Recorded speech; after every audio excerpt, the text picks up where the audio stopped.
Welcome to Car Shopping Mistakes. I'm your host, Deshone the Auto Advisor.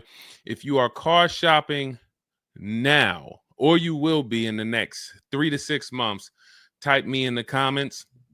Let us know where you're at so that we can make sure that you have the advice you need to make the best car deal you've ever made and not be spending more than 30 minutes in car dealerships. The name of the game with great deals is to not be spending time in dealerships. The more time you're spending in dealerships, the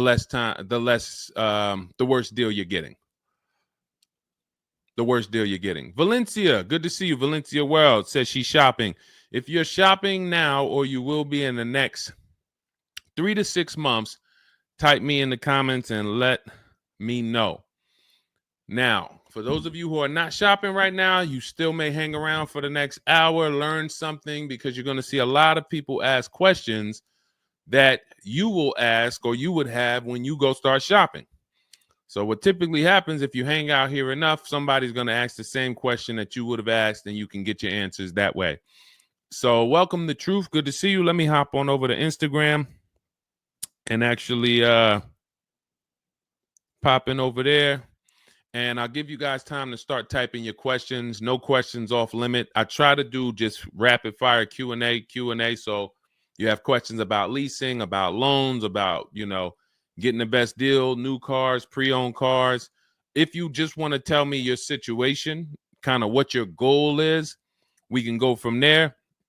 And that's typically how we run it here.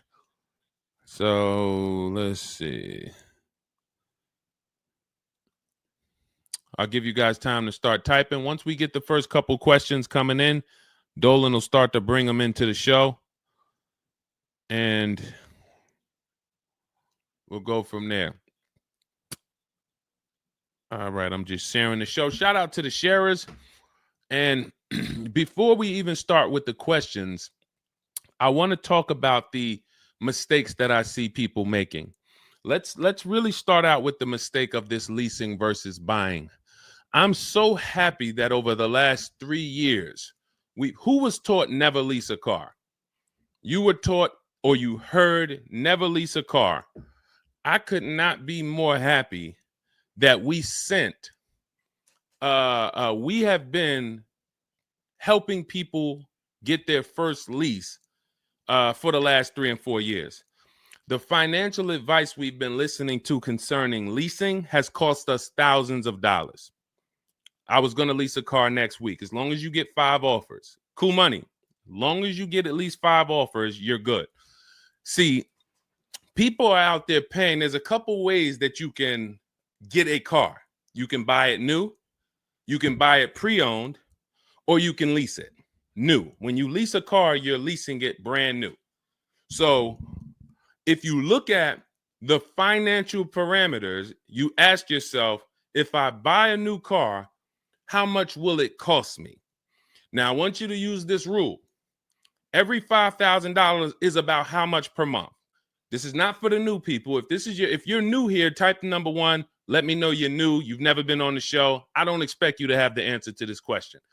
But if you've heard this before, then every $5,000 is about how much on a car payment. You may have seen this in my video. You might have seen this on a show. This is a principle we teach. I want you to lock this into your head forever. Let's see if anybody knows. Or we got a bunch of new people. Michelle's new. I see you. Cool Money's new. DJ Furious. Okay, I see you. Sandra Bonds on Facebook. You're new. Okay, a lot of new people checking in. We're live on YouTube, Facebook, Instagram, and TikTok. So if none of you know, I want you to remember this. Every $5,000 is about $100 per month. Good to see you, Digby, on TikTok.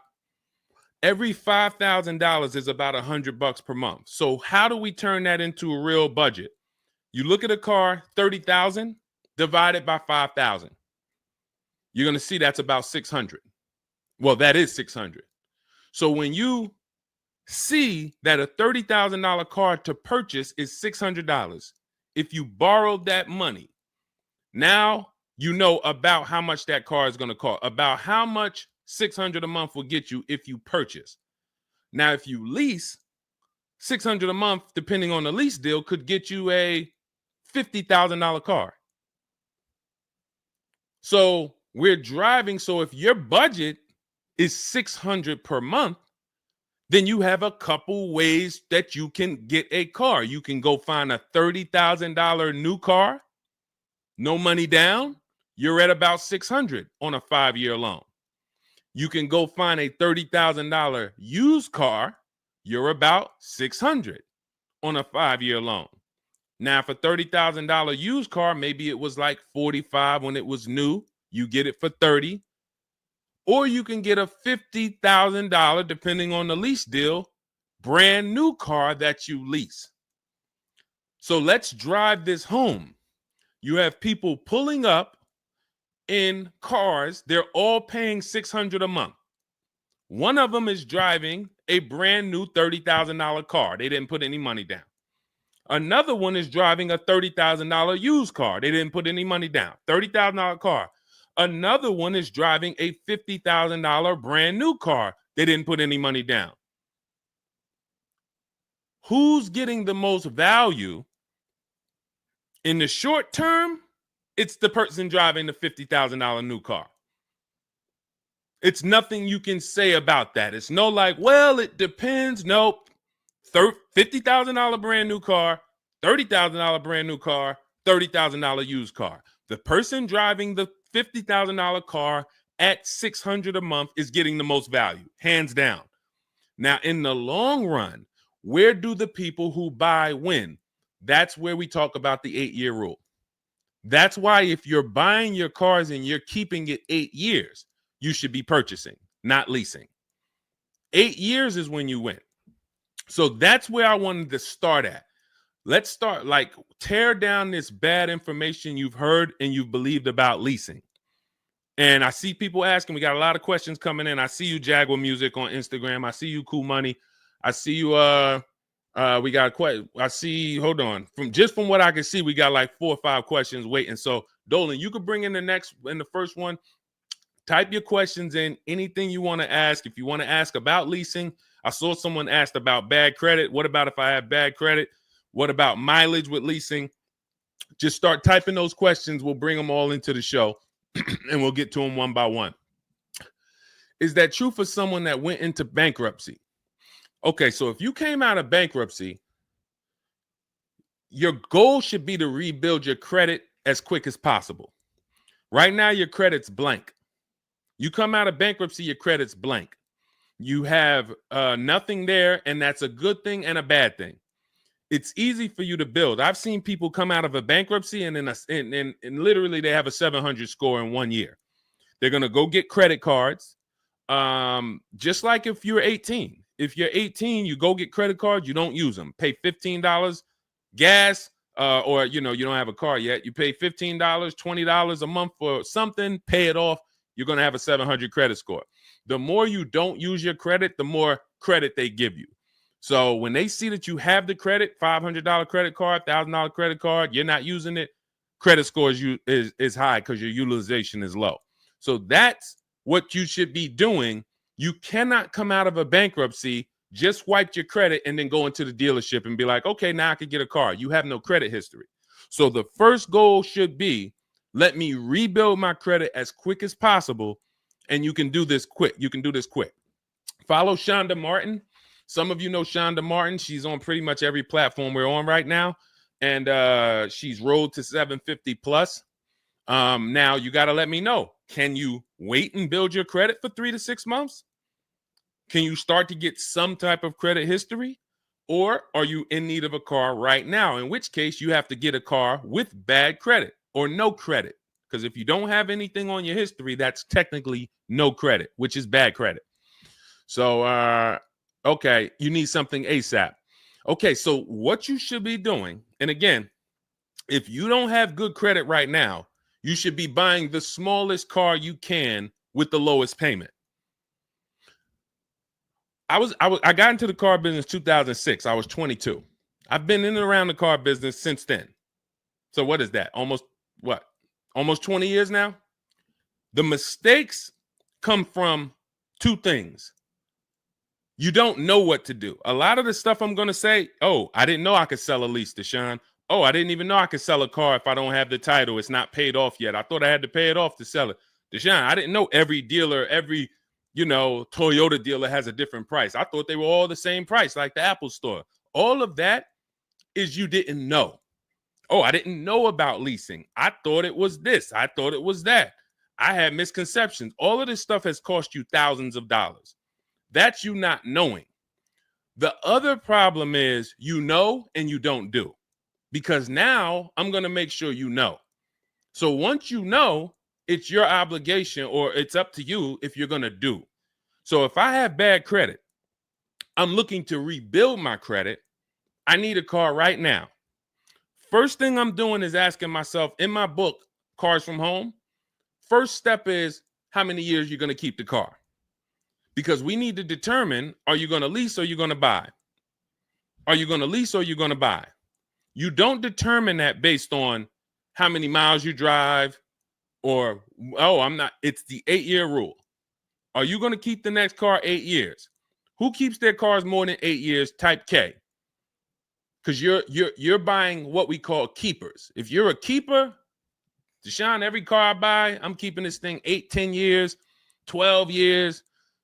When the transmission goes out, I go and get another transmission. I see we got keepers. Shout out to the keepers. Michelle, we got Chantal. Who are the keepers? Sandra Bonds on Facebook. I see you. Where are the keepers at? K Mathis on Instagram. Keepers. These, you should not be thinking about leasing. Who's the keepers? See, we like to make this clear. Lon, I see you. Kara, keeper. All right. You need to be very clear, because people be like, Deshone, you talk about leasing a lot. Should everybody be leasing? No. Everyone who's not keeping their cars 8 years should be leasing. And if you don't have the credit to lease, your goal should be get the credit to lease. But so the first question I'm asking you, if I have bad credit, is how many years am I going to keep this car? Now, to those of you who, because if you don't have bad credit, or if you don't have marginal credit, somebody is going to have it. There's a lot of people getting hit in this economy, and they're going to have credit challenges and need a car. Why is this important?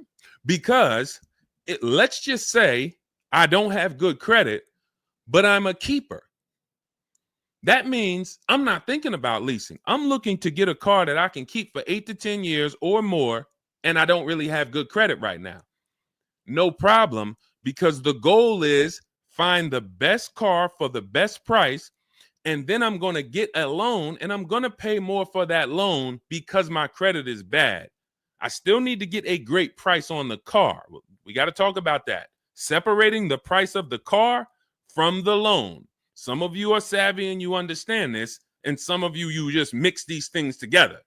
But when it comes to getting a high interest rate because I have bad credit, as long as I get a good car, once my credit is better, what can I do with that loan? So let's say I got a great price on a car. I got a car, it's going to last 10 years. It's perfect, but I'm paying 21% interest. So I'm going to fix my credit, work on my credit. And then once my credit is good, I still want to keep this car. What can I do with this loan? Refinance. That's a simple fix. But if you don't realize that you're a keeper, then you're going in and you're getting a bad car, 6 months, a year down the road, 2 years, the car's having problems because you didn't take it seriously that you needed a long-term car. So not only did you mess up the plan because the car is going to start having problems, now I got to see, do I want to fix the car, or do I want to, I got to make the payment, now my payment's due, but then the car's having problems. All of this can be prevented. And you need to know up front what your goal is. But if your goal is to lease, Deshone, I'm not keeping cars 8 years and I don't have good credit, you should be buying the smallest inexpensive car you can that you can get a loan on. $10,000 car, go drive it for 2 years, make your payments, and then switch into a lease. If you're driving a car, if you're buying a car to keep, then you can go and get a nice car, get the most car you can afford comfortably. You're going to have a high interest rate, and then you refinance that car when you actually get, your credit up. So this is all in my book. My digital book, Cars from Home, breaks all of this down step by step. Whether you have good credit, bad credit, how to know when to lease, how to know when to buy, new car, used car, you drive a lot of miles. I have plans in there for everybody. It's a digital book. It's 5-star rated. Thank you to everybody who went to Goodreads and reviewed the book. You can get a copy of the book. It's normally $97. You can get it as part of my launch offer for 75% off. That's $24. It's for 2 hours. So as long as you get there, go to my TikTok bio, my Instagram bio, the YouTube comments or the Facebook comments, click that link, and you'll see $24 for 2 hours. Once that, as long as you get it before that, you got it for $24 instead of $97. And you can have everything step by step. So you're not worried about, I'm trying to remember all of this. You can watch the replay on YouTube too. But all of this is everything I'm teaching is part of a plan. It's not me winging it. This all comes out of my book. All right, go ahead, Dolan. Bring the next one up. Keep typing your questions. I know we got a lot of questions coming in from all 4 platforms, so Dolan will bring them into the show. Just keep on typing. What is considered marginal credit? Now, this is going to depend on what you're trying to achieve. I like to see all right, who's a homeowner? If you're a homeowner, type me. Now, if you had marginal credit before you bought your home, your realtor or your mortgage person probably told you, go work on your credit and then get your credit to this to get a mortgage. A lot of people do that. They go and they work on their credit, and once their credit is a 640 or 620 or 660 or whatever it is to qualify for the mortgage, they go and get their mortgage. That's how it should be with a car. You want to get yourself, if you have the time, you want to get yourself to about that 660 mark. That 660 mark puts you, and I'm talking, do not use Credit Karma. Do not use Credit Karma. The amount of people who used to come into the dealership we run their credit, it's low 6s, 609, 590.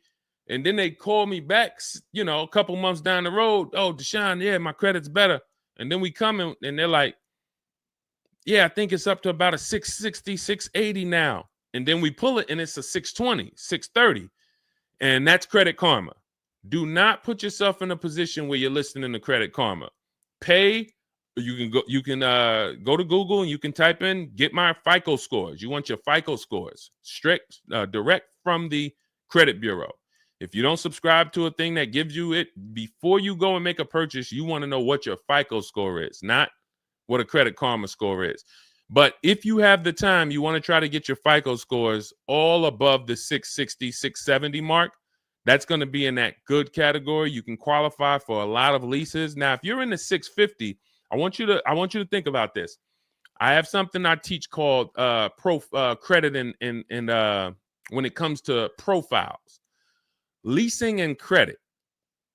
It's easier to get a loan to buy a car than it is many times to qualify for a lease. If you got a low 600 credit score, a lot of people will approve you. They're just going to approve you at a higher rate, higher interest rate. With a lease, it can work similar. But sometimes where you're in that low 620, 630, it's very tough to get approved. They're not going to take that much risk, but you may have a strong profile. So when you go into this, it's not black and white, guys.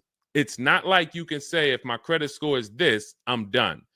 What if your credit score is this, but you have a car payment already you've paid on time? When I worked for Mercedes, I worked for Mercedes for 5 years. We'd have people whose whole life was falling apart, but they never missed a payment on their Mercedes. And they get approved all the time.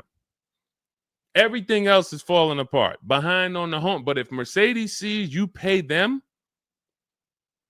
you got approved. So what I say is a current car. That's why those of you, if you're building to get a lease, if you're building to get a better car, pay that car on time that you have now. Because the best thing you can do is have a history of on-time payments on your car. That means a lot to a bank versus missing the car or putting the payments on the back because you thought that somebody told you could do that and it wouldn't affect your credit. A lot of people learn the hard way. Oh, I thought when I put the payment on the back, it didn't show as late. It does. So we again, I'm here to tell you everything from the inside.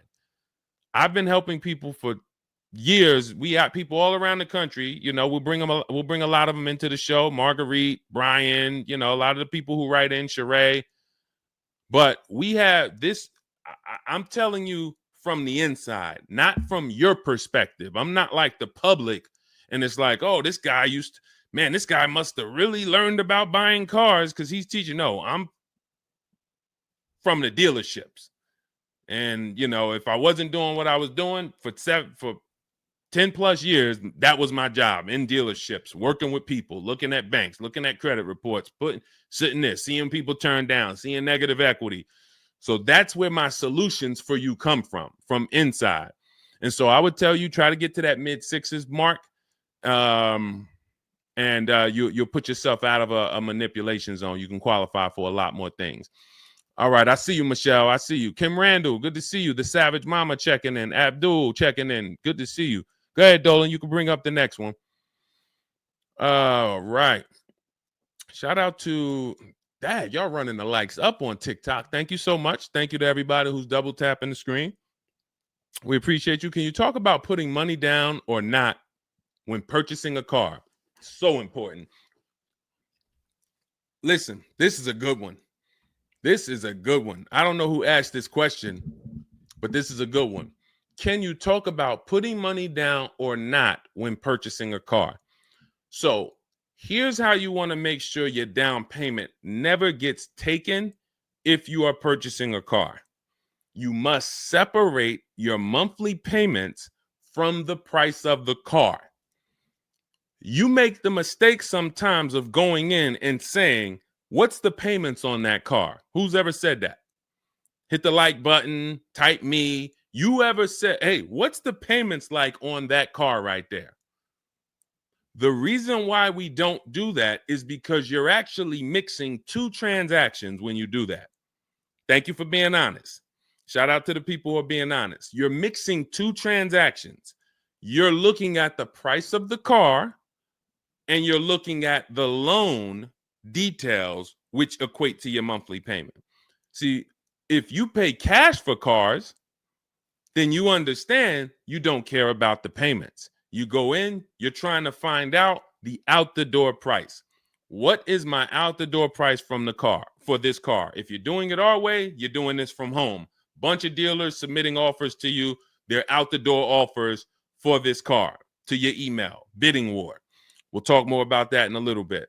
That's the cars from home way. But once you get the out the door price, you then say, all right, that car that I want, $32,000, including all my tax, all my fees, $32,000. I pull up my auto loan calculator.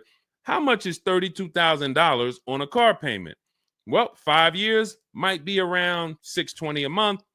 6 years might be around $550 a month. Okay. Do I want my payment to be that high? If I could afford that payment, do I want my payment to be that high? You see how we've separated the price of the car from our loan and our monthly payments. This has nothing to do, and this is what we call the 3 pillars of great car deals. 3 pillars. You cannot get a great car deal if you're mixing these 3 pillars. First one, who I buy my car from. Second, who I get my loan from. Third, who I give my old car to and sell it to. That's why we don't say trade here. That's a curse word. Forgive me if I even saying it.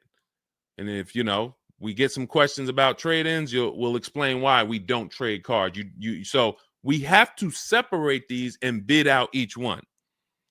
You have so many online tools at your disposal that you just don't know how to use yet when it comes to your cars.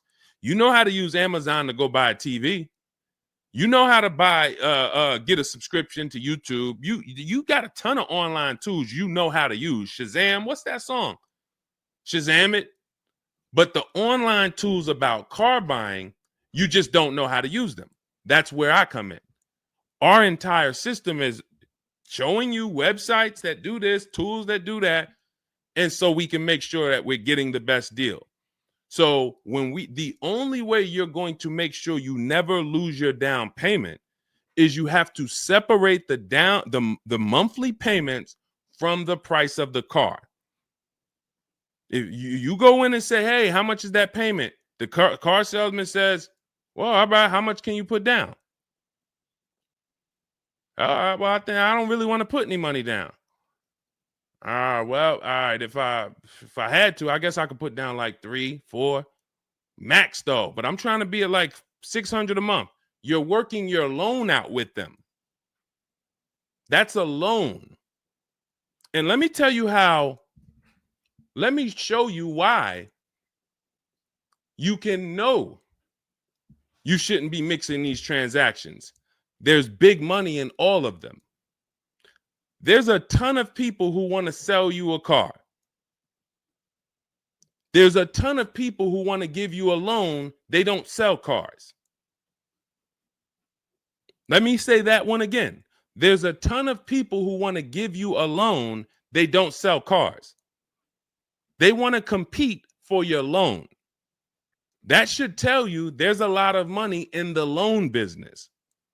Then there's a ton of people who want to buy your car from you. Your car you have now. You're the one you're like, well, I just normally go trade the car in. Well, how many offers are you getting when you trade the car in? Well, I usually just get the one from whatever the dealer says he's going to pay for me. Okay. So there's a ton of people who want to buy that car from you. They don't care about selling you a car, and they don't care about giving you a loan.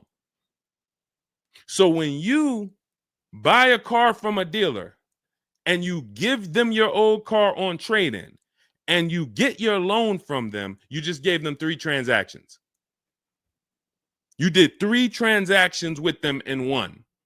Do you see why it's impossible for you to get a great deal doing that? Type $signs if that makes sense. Who's locked in? Because I know sometimes we only got a couple people that be watching. Some people, man, you're cooking dinner and you're like, I hear you, Deshone. You're not gonna save $5,000, $10,000 like my students, and you're cooking dinner and you're just trying to listen in on the side. Look, you're not gonna get this. Look, person got a Kia $439 a month, $35,000 car. Look, save probably $6,000 off the car. Melissa, $12,000 that she got from Carvana. Let me just read something from people who are locked in, so you can, maybe this will inspire you to get locked in. All right, this is Melissa. 4 days of leasing like a boss. That's our system we follow for getting our leases. Started with a Kia Telluride as first choice. Quotes for 36 months, 15,000 miles a year. Ranged from 642 to 653. Went to a Honda Pilot. Ended up getting quotes as choice B from 616 to 713 after contacting every dealer in North Carolina. She did this from home, right from home. She got after contacting every dealer, the dealer I ended up leasing from originally quoted me 719, came back at 616 in 3 days with 0 due at signing. This is on a, where's her car at? I can't see. Hold on, 616. Oh, that one wasn't clear. All right, here, let me read this one. Thanks so much for these resources. I read the entire book last night. Already been underway trying to put my deal together. What a great book. I have my quotes together, and now I'm ready to take the next step with the calculator. Big fan of your channel and the resources. However, when we shop for 12,000 miles per year, do we adjust to 15,000? So these are people who are taking action on a plan. So when you see the plan, there's going to be different results. If you're out here winging your car process, oh, I hope I did this. Oh, shoot, I thought I watched the Instagram video. They told me don't say that. I shouldn't have told them I had a down payment. You're not going to get it. You're not going to save $5,000 or $10,000 on your car payment, on your car transaction accidentally. You don't just slip into that. So lock in and grab this lesson now. I need to separate my transactions. Who I buy my car from is one transaction. I'm going to bid it out. I'm going to give a bunch of people an opportunity to sell me this car.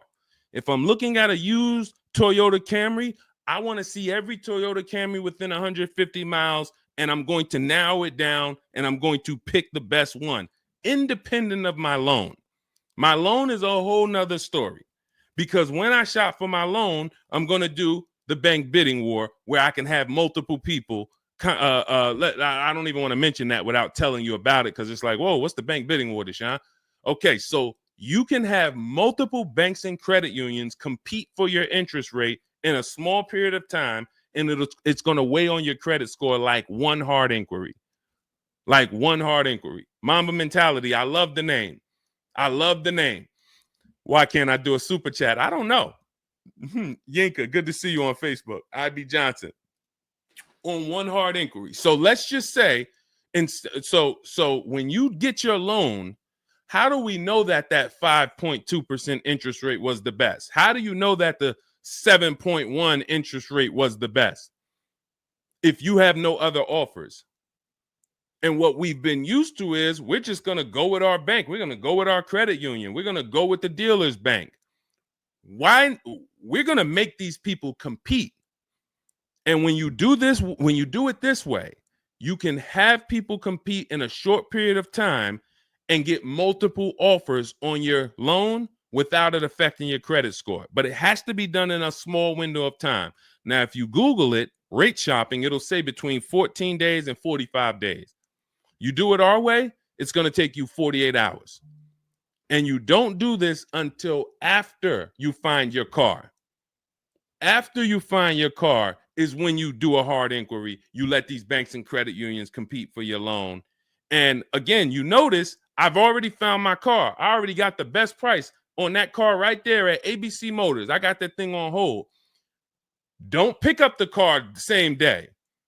As much as they're going to ask you, hey, you want to take it home today? You want to take it home today? No. If I take it home today, when do I have time to go shop my interest rates?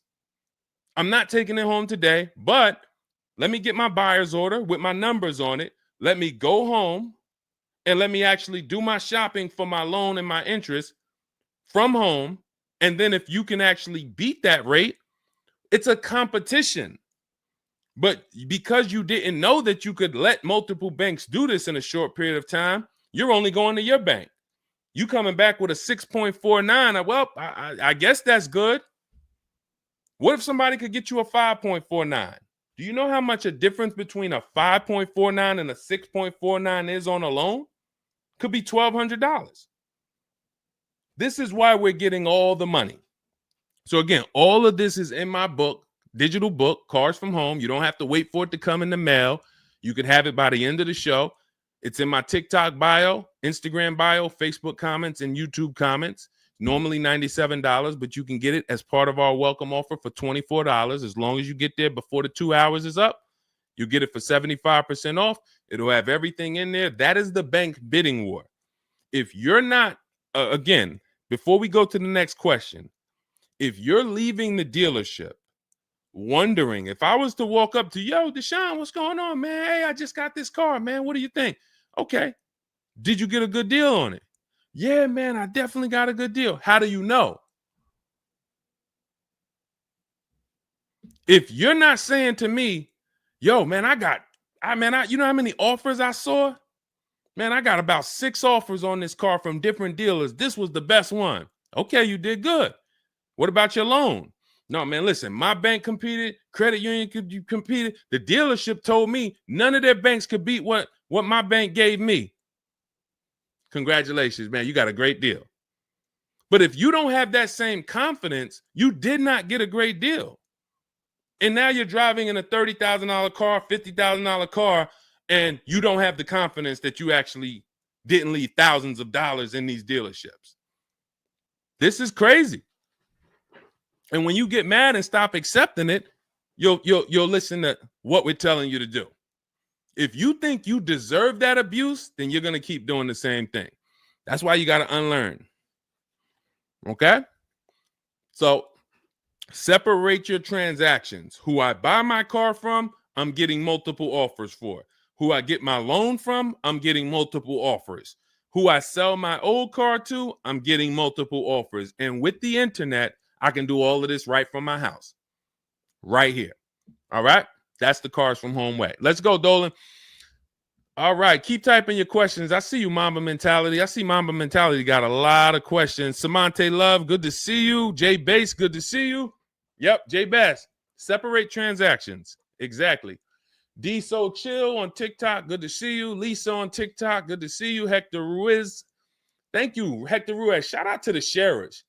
Shout out to the sharers. I always got to take time to shout out the sharers. We can't do this without you. All right, how can I schedule a consultation with you? Also, does it make sense to lease a pre-owned vehicle? So let me answer the bigger part of the question first. Most leases are going to be brand new. There's only been a few manufacturers that have tried to do a pre-owned lease program. Lexus tried it. BMW's tried it. And there's certain brands that can technically lease a used car. The reason why I don't like it is because it's not enough of a wide stream. It's not enough of a mainstream program to create competition.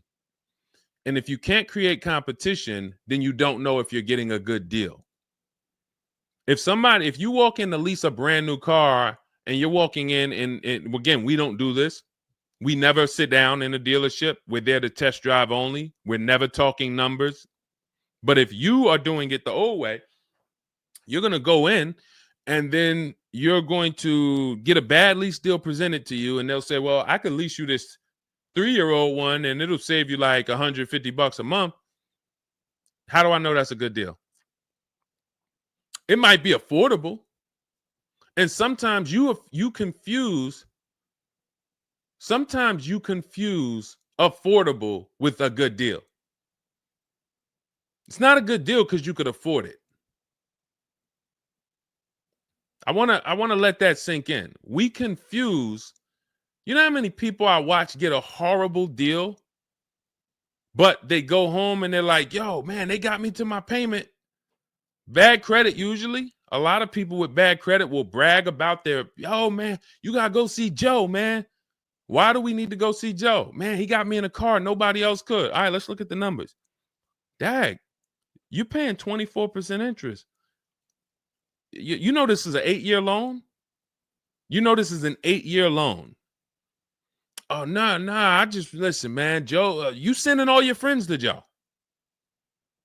Oh, look, and this car has 70,000 miles on it. You paid 28,000 for it? See, because they got you to a payment you could afford. So you thought, good deal. Now, I go into a Bentley dealership right now. Bentley's $300,000. And they say to me, we'll give you this Bentley for $150,000. So they give me somebody offers to give me a $300,000 Bentley for $150,000, 50% off. We're going out of business. Take it. Can I afford it? No. Is it a good deal though? Is it a good deal? $300,000 Bentley, half price, 150 grand.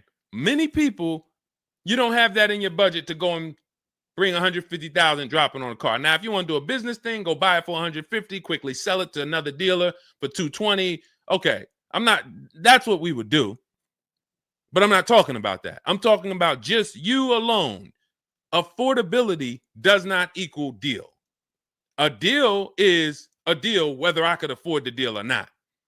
And the only way we know a deal is to actually get multiple offers.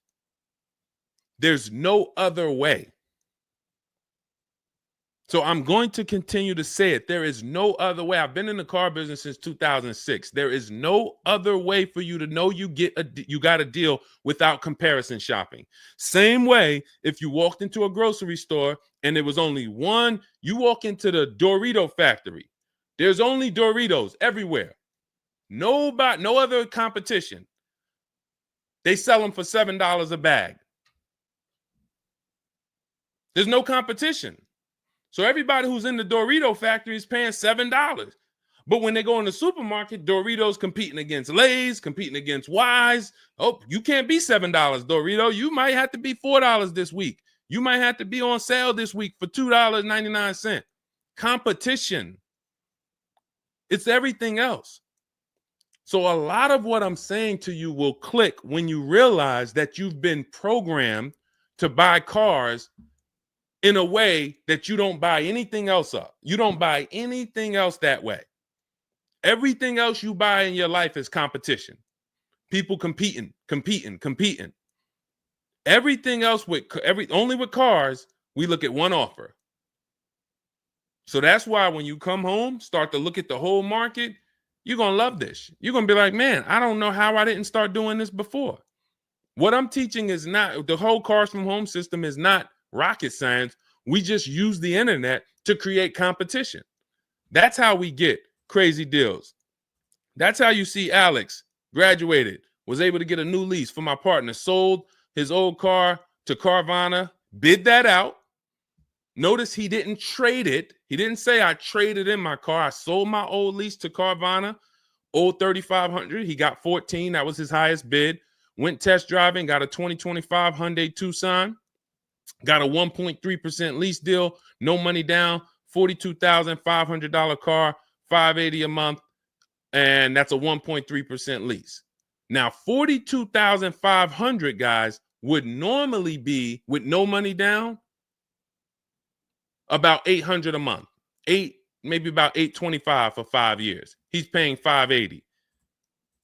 So when we talk about leasing keeps thousands of dollars per year in your pocket versus purchasing. Thousands of dollars, not hundreds of dollars per month, but thousands of dollars per year. So so to answer your last question, I don't do consultations. We have 3 ways we help the public: through my book, through our Shop with Deshone program. A lot of these people that you're seeing me share, they've either got my book or they're in our Shop with Deshone program. Just Ralph, Jen, Stormy. Just wanted to let you know that your package worked. $48,000 MSRP, no money down. She's paying $622 a month. That's normally a $900 payment. Marie, some of you know Marie from some of our other shows. We talked about her. Just wanted to reach out. Thank you. She used the book, saved over $13,000 off of her Mercedes, got her payment to be hundreds lower per month, maintenance included. Just wanted to say thank you. She got a 2025 GLC Coupe. Some people have this same car. You're looking at this car. You're like, hold on, Deshone, I got that same car. Did you get $13,000 off? Did you get $13,000 off? This is when we got to say to ourselves, whoa, what's happening that Marie got $13,000 off? I thought I did okay. I got $4,000 off. You see how dangerous it is when you don't get multiple offers? You thought, man, I negotiated, man. I was in that dealer for about 5 hours, man, to get that $4,000 off. Marie never went into a dealership and she got $13,000 off. So you just made a $9,000 mistake. So you could either change your behavior, go grab my digital book, Cars from Home, learn the same thing, use the same strategy step by step that Marie just used, and you could eliminate you making these types of mistakes, or you can continue to do what the car business wants you to do. So in my digital book, you have everything. That's why it's called 7 Steps to Saving Time, Money, and Avoiding Dealerships. It's in my TikTok bio, my Instagram bio, YouTube comments, Facebook comments. You can get 75% off for the next 2 hours. So you won't pay the normal $97. You get it for $24 if you get there before the welcome offer expires. And that's a digital book. It'll be in your inbox by the time we end the show. You'll have all these strategies to use for you, your family, your spouse, your kids, to make sure every transaction you're winning. You're leaving no money on the table. All right. So yes, I don't do, and you'll see in our Cars from Home toolkit in my bio, we do have a program where we shop for people around the country. In fact, before we go to the next question, let me show you what you'll be able to do. But in our case, we do this for our clients. So you get in where you fit in. I don't tell you, it's like if I put a buffet in front of you, everything gets you full. You get the book, you're there. You come into Shop with Deshone, we do it together. You watch our video checklist. You have coaching calls, we have Zoom calls, we have a private Facebook group. You get to your goal. Or you can, if you qualify, you got to have the credit. You got to be shopping for a new car. You can look into our Done For You program. You can book a call with our team. But here's an example of how big of a margin these offers. I want to show you the difference between some offers here, because some of you don't really see it. Hold on. I got to label these better for our next show. Okay, here's an example. So we can see here for this particular car, the payments ran, all of the car itself is $64,000. We're shopping for a Genesis. This particular month on this particular car, the payments range. Y'all ready? We got 6 offers on this car. The payments range from, well, I'm just reading them to you. $973, $899, $1,102, $1,066, $921, $913. Now this is initial payments. Why is there a $200 difference in these initial payments?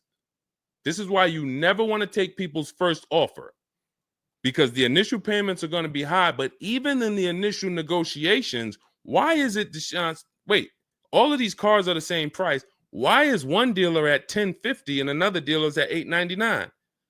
Because they're criminals. So what do you think you're doing if you just walk into a dealership and say, let me give this dealer a shot at negotiating? If you're negotiating with the dealer that's at $1,050 or $950 or $975, where are you going? And the goal is to have that dealer. This is why when these dealers come, when they come down $100, you think, oh, I had to win. Man, they just came down $100 per month. They started out, they were at $590, and now we're at $490. This has to be a good deal. Well, how do we know that they weren't supposed to start at $490 and end up at $390?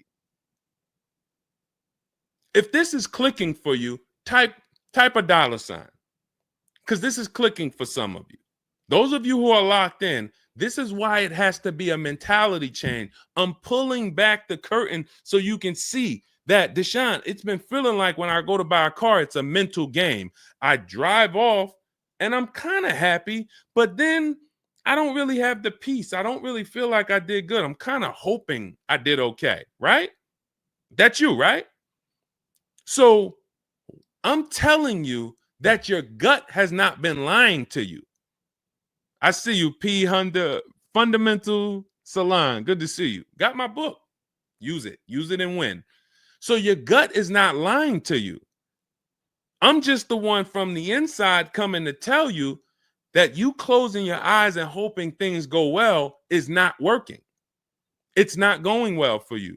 If you looked at other people, they're doing better. If you looked at people with strategy, they're getting cars for $200 a month less than you. They're getting $5,000 off less than you. They're leaving knowing that they got the best deal because they saw so many offers. You're hoping, and that hope is not leading to that. Hope is a bad strategy.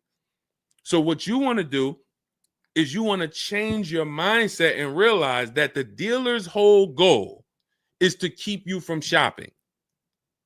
If you burn that into your head about the car business, the entire goal of every dealership is to keep me from shopping their competition.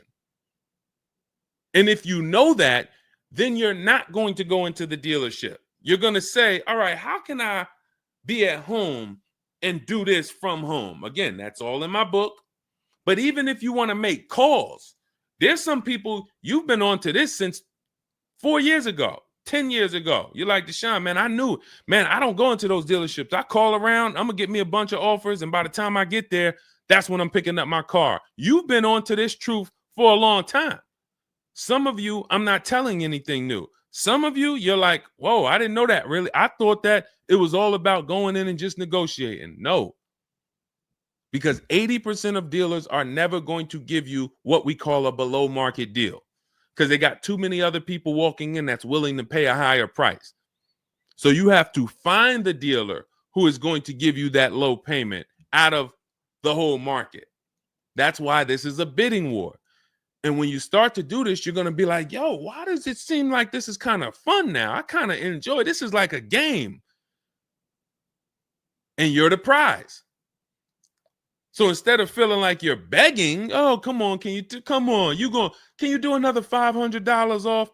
Come on, man. I'm only asking. Get me from $520 to $499, man. You're begging.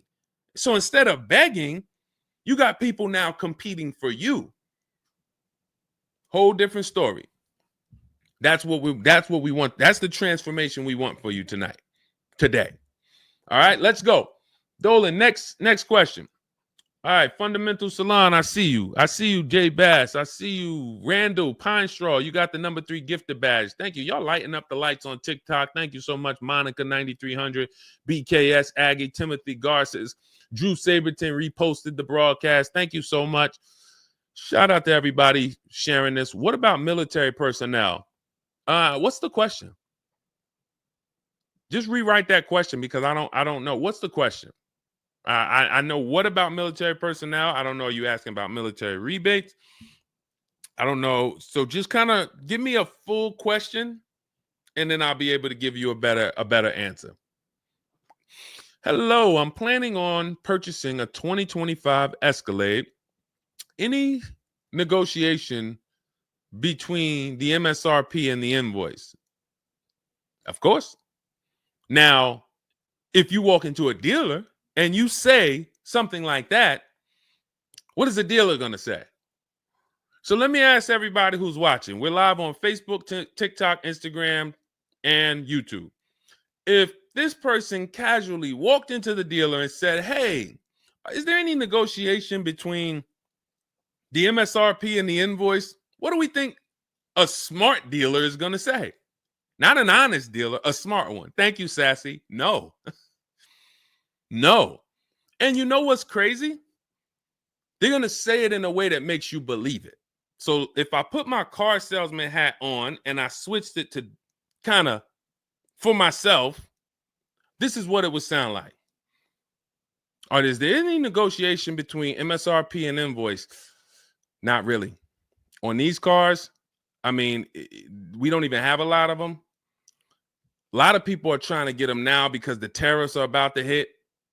And even though this is an American-made car, some of these parts, they're produced in Mexico. So there's not, we really like to, a lot of dealers are selling them over MSRP. In 10 seconds, I just took you to, whoa, but can I get MSRP though? See, that's why I'm never training you to go in and negotiate with people that negotiate every day, 3 times a day for the last 10 years. You're just not going to be a match.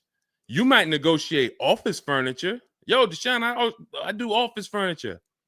A car salesman couldn't come in and negotiate with you on office furniture. But you can't go into a car sale and negotiate with car salesmen because, again, the psychology, we just know every question to ask, everything to say. It's a mind. And so some people use it for good and some people use it for evil. And so how do we find out what the discount is on the Escalade? We talk to multiple Cadillac dealers. Now, if you're doing it our way, in my book, I have scripts that I wrote for you. It's all by email. So there's a reason that people can actually go in, use this book, use these scripts, and come out with great deals. This is Trey. Trey got 3 cars using our system. He says, my son was in the market in 2025. He just got a 2025 Blazer. He said, I started sending emails in the wee hours of Tuesday morning. So those are email scripts that I wrote. They're in my book. You have access to them when you get my book. You're using all my scripts. We're not talking. We're not doing any of this by mouth and saying, oh, I got to remember What did Deshone say? Don't, oh, I didn't want to say that. None of that. There's no room to make a mistake. We're just typing, copying, and pasting. He says, emailed 25 to 30 dealerships, got 8 offers, closed the deal in 2 days. 2 days. So some of you, you're like, Deshone, I need a car in like 2 weeks. No problem. Trey got his in 2 days. So once you start this process of engaging with the dealers, you'll get a car in 3-4 days if you're slow, because that's the way it's set up. So he gets a $56,000 car.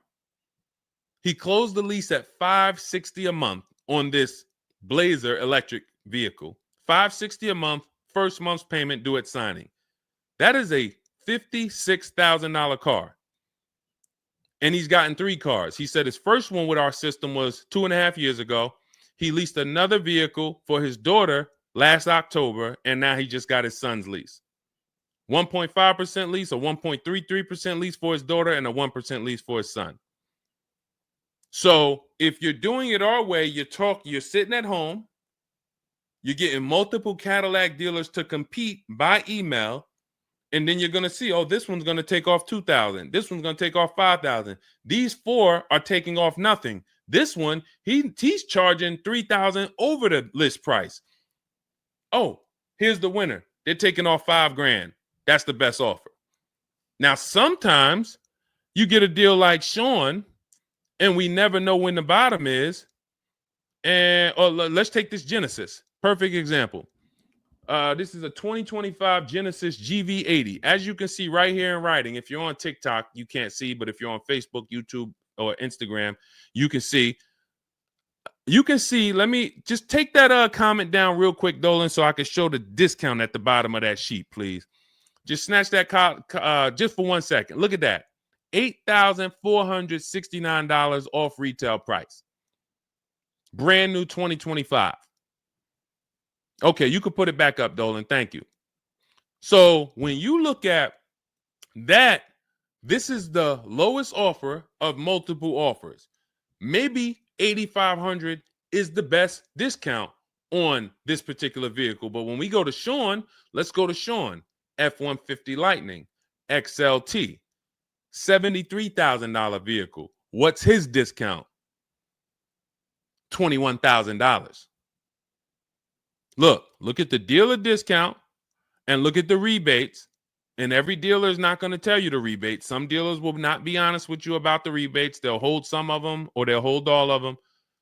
When he got all his offers, he saved $21,000 off the price of the car. So how do we determine, to answer your question about the Cadillac Escalade, what's the discount between MSRP and invoice? We don't know. Could be the best discount could be $3,000. The best discount could be $5,000, could be $10,000, $12,000. We don't know. And because you don't know, you cannot negotiate. If you knew that the best discount you could get on a Cadillac Escalade was $8,000, you knew that, then it would be easy to negotiate. I'm just going to go on. All right, man, come on. You're at $6,000. Nah, man, I want another $1,000 at least. I'll let you keep the last $1,000, but you got to get me to $7,000 because you know the bottom, $8,000. No car that we go in to get do we ever know what the bottom is. So what you're doing is you're feeling for the bottom. But if Sean thought $10,000 off was the bottom for his F-150 Lightning, then he wouldn't have got $21,000 off. That's the danger. So when I say to you, you're leaving $3,000, $5,000, $7,000 on the table, you can't say to me, Deshone, no, I'm not. Because I get so many offers, man. I know I'm not leaving money on the table. You don't know you're leaving money on the table. I got $8,000 off my Infiniti truck I got when I leased it. How do I know that was the best offer? Because I had 7 other offers. I had 7 other offers of Infiniti dealers that I went back and forth with by email. This one giving me $3,000 off. This one $4,000. This one $6,000. This one $6,000. This one we'll do $8,000 off. You got it. You won. Took me 60 minutes. This is where I want you to get new cars, used cars. You're making your deals from home. You're the prize. You're going into the dealership to pick up your car, man. They like, man, you sell cars? How'd you was like quick, man, that you kind of knew what this was quick. Car salesmen going to love you because you didn't waste their time. You didn't tie up 8 hours of their time. They're making deals with you in 20 minutes, 30 minutes. It's great for everybody, but it's mainly great for you. That's what we want. Okay, all of this is in my digital book, Cars from Home, 7 Steps to Saving Time, Money, and Avoiding Dealerships. It's not a mail book. It's a book. You can have it in your inbox in the next 5 minutes. Normally $97, but it's part of our welcome offer. You can go to my TikTok bio, Instagram bio, click those links. You can go to the Facebook comments or the YouTube comments. Dolan has a link for you guys. You get 75% off. That's $24, but it's only for 2 hours. Now, if you visited earlier, some of you, I did a show, my last show, you might have visited the link and you missed the countdown. You'll see it's gone. So you want to make sure when you actually go there, even if you come back in a couple minutes, don't let that timer hit 0. Book's still worth $97. You saw Marie, she saved $13,000. So I think if Marie, if she was on the show, she would say, look, even if you missed the $24, get that book. Save me $13,000 off my price. All right. Corey Duncan, I'm just catching your comment on TikTok. Look, it works, y'all. I promise. Leased a car back in April after using his book. Got the best deal. You see what I'm saying? Like, and this is all over. It's too many people for me to pay. When I tell y'all, like, it's too many people. I pride myself on not can Deshone get great deals. Obviously, you guys know if I could sit on here and answer your questions for an hour and a half, clearly I've been in the car business since 2006. Clearly, Deshone can get great deals. But can other people? That's why I'm showing you other people. That's why I'm showing you Benita. That's why I'm showing you Kimberly got 20 grand off her Maserati when she got it. Zafrina got 2 cars. She got a car last year, got her Jeep Grand Cherokee, $66,000 car. She got it for $579 a month. And then she just got another car that she posted 2026. Not even a 2025. 2026s. It ain't even out yet. She got a Kia or just came out recently. Kia EV6, $76,000 vehicle. She got it for $742 a month. She leased it. Now let me just do some math for you real quick on how crazy a deal that is that Zafrina got on her second car. The first one's crazy too. They're both crazy. But let me just, here's how we judge a lease. We judge a lease by how much we're paying and how much car we get to drive for that payment. So the reason I created the 1.5% rule is for you to know you're paying too much money for a car you're giving back. The 1.5% rule tells us if we divide the monthly payment into the MSRP with no money down, it creates a percentage. And if that percentage is over 1.5 for 12,000 miles per year, we're paying too much. It's no value there. It's a bad value lease. Let's look at Zafrina's deal that she just got. She's paying $742 a month, and she got a $76,000 car. So let's say, go into our calculator, $742 a month, 36 months. That equals $26,700. That includes taxes, everything. That is how much she's giving them for 3 years to drive this car. $26,700. It's a $76,000 car. You don't have to be a mathematician to know that if you walked into a showroom and you saw a $76,000 car, once taxes and fees and everything were on top, it's over 80 grand. And you could drive that car for 3 years for $26,000 and you give it back to them, we can imagine how much value that is. So that's how we judge a lease. And the more I pay, the more I have to look at, okay, is this a good lease deal? Is it a great lease deal? Is it a steal? Zafrina got a steal. Anything 1% or lower, it's a steal.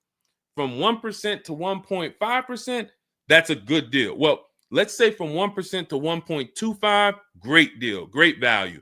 And then from 1.25 to 1.5, good lease deal. So it's good, great, and a steal.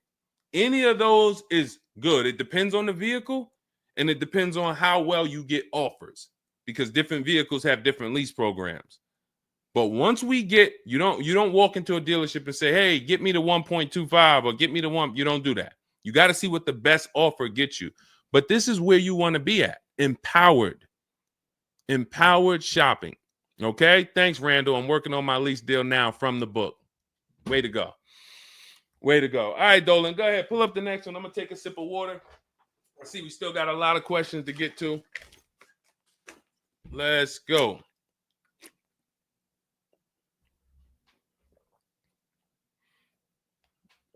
Mark is me. Good to see you on Instagram.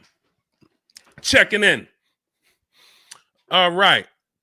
Let's go. Does it matter if you email or call a dealership to find out the best price? All right. No. You just got to realize it's going to be different things that come with phone. The reason why. Okay. Who's a good negotiator? All right. Let me put it like this. Who's not a good negotiator? Let's be honest. Who's not a good negotiator? Type me. You're just not. It's not your thing. You don't really like confrontation. Not a good negotiator. Let's go. Who's going to be honest? Oh, we got a bunch of good negotiators on here today. Bunch of good negotiators. Where we at? Hershey. What's going on? Randall, Sassy. Who's okay.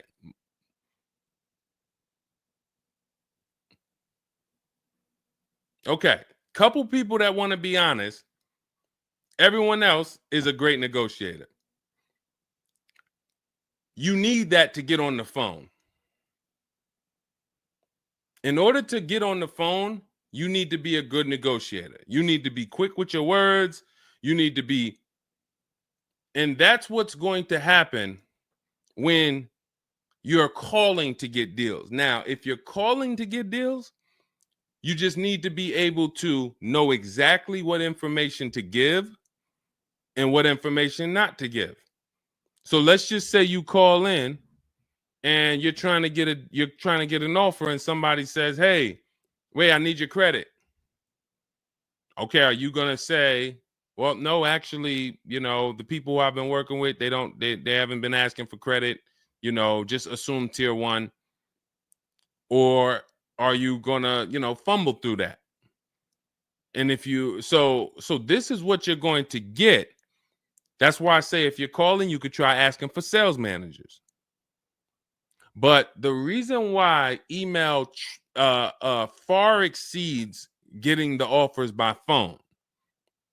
Now, look, getting the offers by phone is way better than walking in. But if you get the offers by phone, you still have to you have to try to lock down who the good dealer is, because you're not going to really have anything in writing. And that could be a problem. That could be a problem, because whenever you're going in and you're thinking this, that's why everything we do is from home. Your credit app is done from home. If I'm talking to somebody on the phone and I feel like I done talked to maybe 8 dealers, I got 5 offers, and one guy, Matt over at, that dealership it feel like he's being honest. He's giving me the offer. He told me this is what your payment's going to be. It includes taxes. It includes everything. Or this is what I'll sell you the car for out the door. Okay, I'm doing the credit app online because I want all of that firmed up before I get there. I have a video we're going to put out soon about a dealer who we just experienced this shopping for a client, where the dealer put something in writing. And then when we did the credit app, or the client did the credit app, changed the offer. So when they changed the offer, that means they didn't want to do that offer to begin with. Oh, no, they didn't change the offer. They said the car was sold.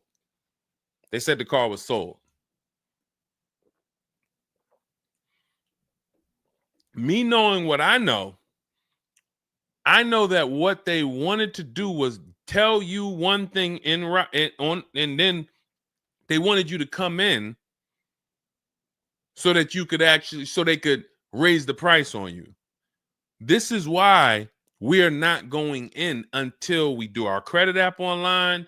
And when I tell you we are doing everything from home, except the test drive, we are doing everything from home. We're not going in, all right, come on in, let's finalize this. No, we'll come in and pick it up. You can send me the credit application. I will email you my driver's license. I'll email you my insurance card, because when you do this, your deal is solid.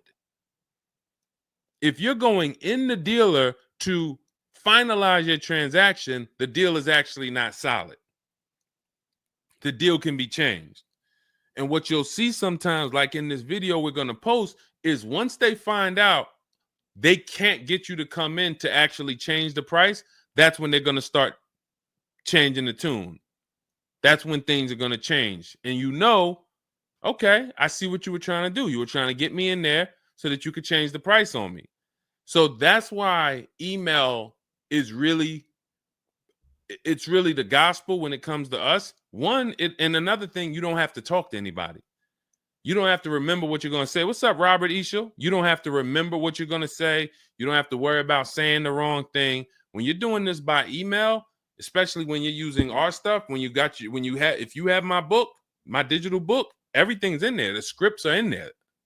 When they say, when can you come in? We have a script. When they say, hey, we only give quotes on for people who are in here, we have a script. When they say, hey, I don't have this car, but I might be able to get it for you. Are you open to that? We have a script for that. Everything, we have probably 50, 60 scripts. Everything they're going to say. So that allows us to have conversation by email. We're not just emailing. We're having, Marcus Me asked, I see a question about warranties. I got you. Hang on. Mark, we're not just emailing. We're having conversations by email. Big difference. Conversations by email move things forward. Oh, we can't do this. Oh, how about this? Hey, it's a back and forth. That's why our scripts are so powerful, and they move things forward, and they keep it on your agenda. So again, myself, I could do it either way. If I was doing one car deal, I could call around. I'll ask for sales managers. I'll talk to the sales manager. I'll try to get a car deal done. But it's the transferring of information, and this doesn't work on a used car. So this only works on new cars. So if I was buying a used car, it's a whole different system. But another reason this isn't effective. What's up, Smitty? Hopping in on TikTok. Another reason that's not effective. Again, better than you walking in. I'm just being straight up with you. If you told me is that better than me walking in? 100%. Get on the phone. You will do way better on the phone than walking in. But compared to email, you ask me like email or phone, which one's better? Email crushes it because I can have conversations quicker. I have stuff in writing. I don't have to worry about not having something in writing, and I show up and I thought that it was this and then it's that, and then it's nothing I need to remember. Yeah, I think that's enough. I think that's enough. So again, in my book is all the scripts. And without you knowing what to say when they say this, then the conversation is going to move slower and you'll be typing everything manually. What should I say to them? All right, what should I say to this? When they say, oh, can I have your full address? Okay. These are the things that you want to know how to respond to. Okay. All of that is in my book. But again, either way is better than walking into the dealerships. Walking into the dealerships is where you're going to lose. All right, go ahead. Next question. Kevin Carroll, Jamie Rodriguez. Good to see you. How do we apply for a soft credit pre-approval? You have to find a bank or a credit union that does it. If your bank or credit union should be the first people you ask, can you get a soft credit pull pre-approval? Because the soft credit pull pre-approval doesn't start the rate clock, doesn't start first of all, the rate clock starts at the hard credit pull, which means your credit bureau, Equifax, Experian, TransUnion, they're looking now and saying, okay, you have a certain period of time where you can do more of these to actually get different rates. But once that period of time closes, we're going to update your credit score. So let's just say you get that hard inquiry, and when it closes, your credit score drops 10 points. Okay. Had you gotten 3, it would have dropped 10 points. In that window, same 10 points. But if you let the window close, then you go and get another hard pull. When the next window closes, it's another 10 points. That's why we don't want to be moving like that. We don't want multiple hard pulls in a spaced out period of time. So you want soft credit pull, and if your bank or credit union doesn't do it, go to Google. Go to Google, type in soft credit pull pre-approvals. Find a bank that does it, because all you want to do is put your budget together. This might not be who you get a loan from. It's just for you to put your budget together. And if you've ever bought a house or you got a mortgage, you'll see, all right, you might pre-approve me for, 4.25 interest rate. And then once I go to get my loan or my mortgage, it might go to 4.3. It might go to 4.6. It doesn't matter. This is just to budget. You need something so that you can know how much you can spend. That's the purpose of the pre-approval. So it's no reason for you to ever give a hard credit pull. You are much better off just using the rule of every 5,000 is about $100 per month. Burn that into your head. Every 5,000 is about $100 per month. So that means when I'm looking at this $30,000 car, that's $600 a month for 5 years. What if I want it to be $500 a month? Then I need to, instead of taking out a loan for $30,000, I need to take out a loan for $25,000, which means I got to put $5,000 down. But if I'm taking out a loan for $30,000, it's going to be about $600 per month on a 5-year loan. You could go to 6 and it'll drop it a little. For 6, it'll drop it another, But if you don't have that rule of 5,000 in your head, you're too off in your budgeting. You need to have some type of anchor to what this car should cost me. If I'm looking at a $50,000 brand new car, I don't want to be able to, give me the $600 a month on that.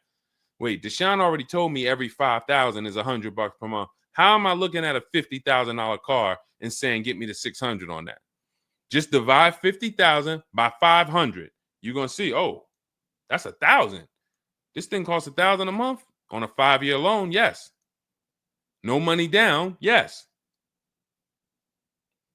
This keeps you from getting in trouble. This keeps you from leaving out the dealership with a 9-year loan. You're at your payment, but your loan is for daggone. It's like if you might not know, there's 50-year mortgages. Who would take a 50-year mortgage? Anybody?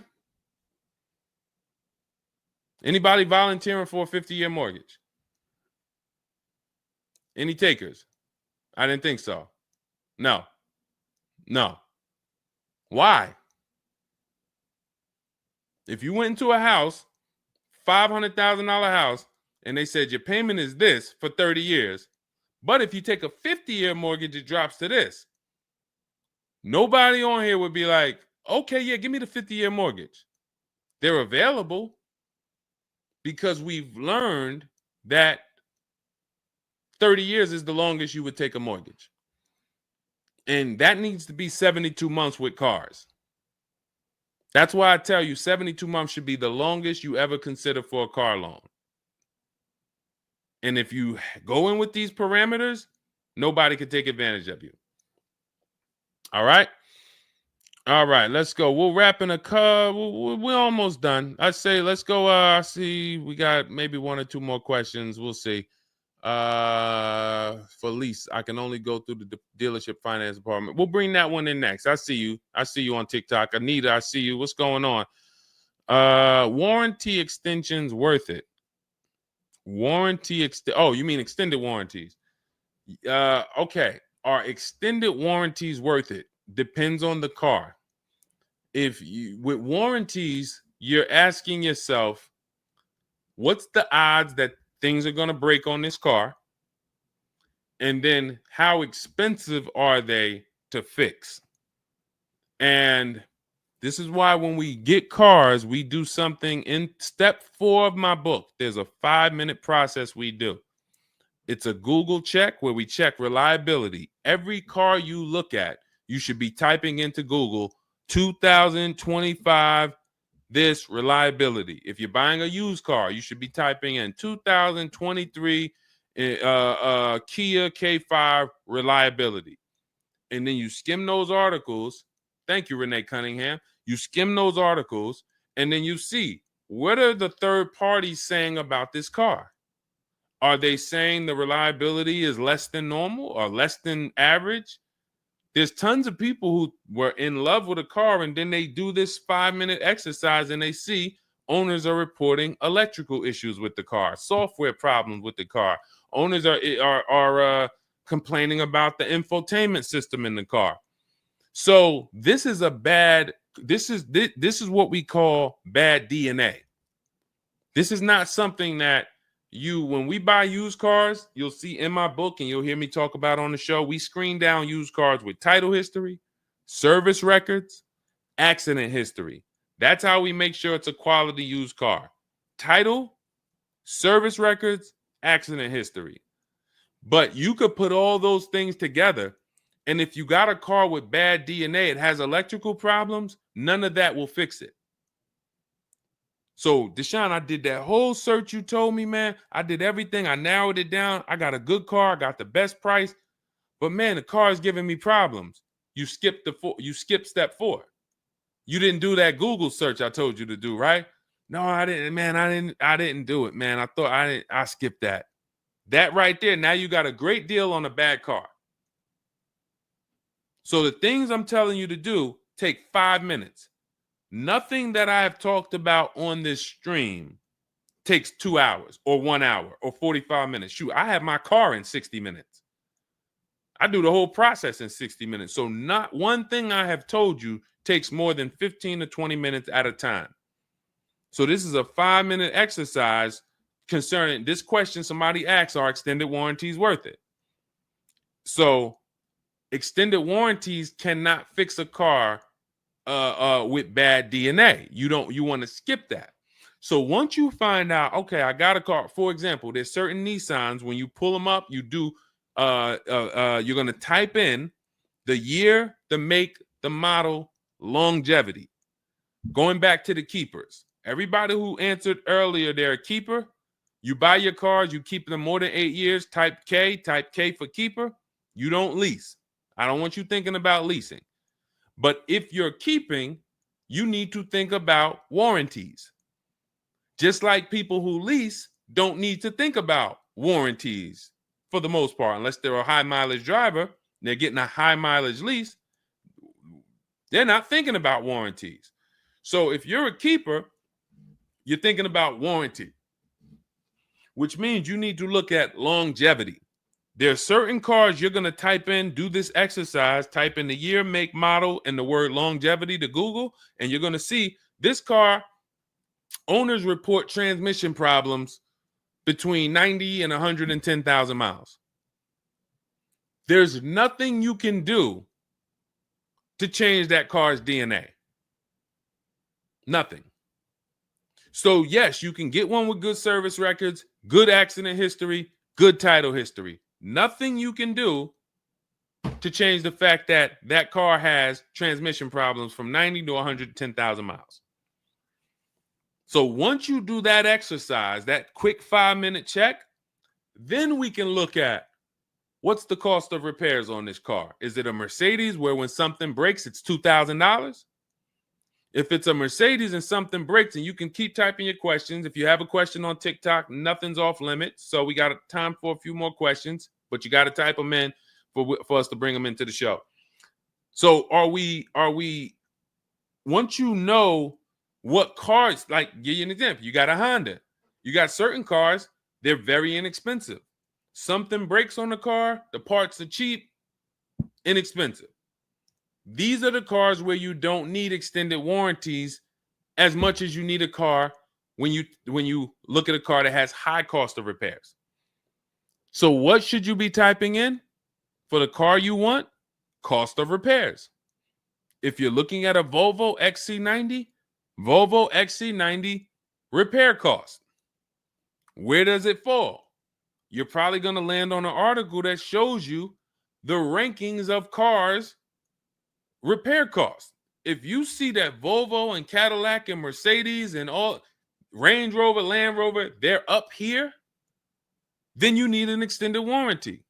Because when one thing breaks, if you got a $3,500 warranty, it might pay for the whole warranty. One thing. But if you're looking at a car and it's very low, Mazda or Honda or Toyota or very low cost of repair, then maybe you save the $3,000 and you don't get an extended warranty. You just put that money to the side. So it's going to depend on the car. When I worked for Mercedes, if somebody was buying a Mercedes, I told them, go in there, finance department, buy as much warranty as you can afford. That was my words all the time. Buy as much warranty as you can afford. IDK, following your book to secure a lease. How do I get it without putting money down? We don't shop with money down. So you haven't gotten to that section yet. I'm glad you have the book, IDK, but there's no scenario when you're using our templates and scripts where we shop for with money down. In step 3 of the book, which is deal focused budgeting, I explain how down payments come in, and I explain the risk of down payments. But when we're in step 5, which is reaching out to dealers, where we're getting our offers, there's no down payment that ever comes into the conversation. All of our lease offers are with first month's payment due at signing. That's not a down payment, because it's just like when you rent an apartment, you pay your rent at the beginning of the month. When you lease your car, you pay the payment at the beginning of the month. And that's it. That's not a down payment. That's your first month's payment. But no, all you do is just follow the book. There's no again, and stay on the steps. Here's what I want to drive home when it comes to this book. And I see we had somebody, Linda March, on Instagram. I see you. Grab Linda March's question, please, on Instagram, Dolan. Do not read this like this is some seminar. There's 2 types of people who use the Cars from Home stuff. All of our stuff is made to be like you having a conversation with me. If you jumped on the phone with me and you said, Deshone, this is what I want. What's my first step? I would give it to you and then you go do it. I wouldn't say to you, okay, Linda, you're going to do this. And then once you do that, go and do this. And then once you do that, go and do this and then do that. And then by the time you finish this, you'll see this on this website, and then you'll be ready to pick up your car then. How would that go for you? Carrie Ann, Gifted Hands Cash, good to see you on Facebook. Well, how would that go for you? You would be like overwhelmed, confused, messing up. That's the way it is when you get my digital book, Cars from Home, and you read it straight through.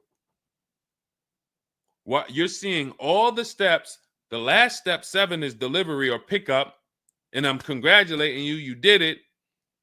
The step before that, we're going over paperwork in the finance department and extended warranties. You shouldn't be there, because you should be going through step 1, checking it off. Deshone told me do this. Step 2, check it off. Step 3, and then once you get to step 7, which is delivery, check, just picked up my car. It's a checklist, not a Bible or a almanac for car research or car studies. That's not what it is. And so I want to let you know that, so that you don't come in thinking you're about to learn a lot about cars. In fact, that's how it was when I first started. My first book was called 52 Car Buying Questions Smart People Don't Ask that cost them thousands. 52 car buying questions smart people don't ask that cost them thousands. That book's not for sale anymore, but if you Google it, it's highly rated. People loved it. People said, Deshone, I use this book, man. I learned so much and I got a good deal. Because I still was teaching you how to get to the multiple offers, but it was too much information. That was when I came and I started teaching and I said, I want to teach you everything I know. No, the way my book now is, Cars from Home, 7 Steps to Saving Time, Money, and Avoiding Dealerships, is to get you right from where you're at to your car. 90 minutes, 2 hours from home. Boom, boom. Little small exercises here, 10 minutes here, 5 minutes there. Boom. All right, I'm picking up my car. So that's why we have the success stories that we have, because of the fact that it's a focused step-by-step book. Okay? So you can get your copy in my TikTok bio, my Instagram bio, the YouTube comments, or the Facebook comments. It's 75% off. That's the welcome offer. It's normally $97, but you can get yours for $24 as long as you get to my bio and Instagram, TikTok, or the YouTube comments or the Facebook comments before that 2 hours expires. This is Brian, just got his first ever lease using the book. Thank you, Brian. 2025 Honda HRV, $30,000 car, $395 a month. That's a 1.2% ratio. No money down. Initial quotes from that dealer was $434, and he used the counter offer calculator and got it down to $395. So that's his best offer, not to be confused with his only offer. That's his best offer that went from $434 down to whatever he ended up paying to get it to 1.2%. So that is how you want to do it. Step by step, go grab your book. Make sure when you get your book, screenshot the thank you page, because my support team's email is on there. Sometimes you're typing fast, you misspell your email, but as soon as you actually pay the $24 and get your book, you'll see the book is on the thank you page. So you can click that link, open it, save it. Make sure you save that link, because every time I update the book, that link is your master link, and I also email you a copy. Okay, and then you'll have everything we teach step by step to get as many cars as you want. You'll see, you'll be like Sheree, you'll be like Zafrina, 2 and 3 and 4 cars. Rosalie, 4 cars. Ken, we talked about. Trey, we talked about earlier, 3 cars. These people have been with us since 2021 and 2022. So if you're new here, you got people that's already 3, 4 cars up on you using what we use, and catch up. All right, go ahead, Dolan. I saw we got a couple more from Carrie Ann. We got Linda March. Following your book to secure a lease, how do I get it? Oh, that's what we just answered. We already answered that one from IDK. I saw you grabbed it, but I answered it before you grabbed it. Carrie Ann Gifted Hands. Evening. Okay. Can a dealership... I'm sorry. I'm having trouble reading. I'm going to have tea on these broadcasts, because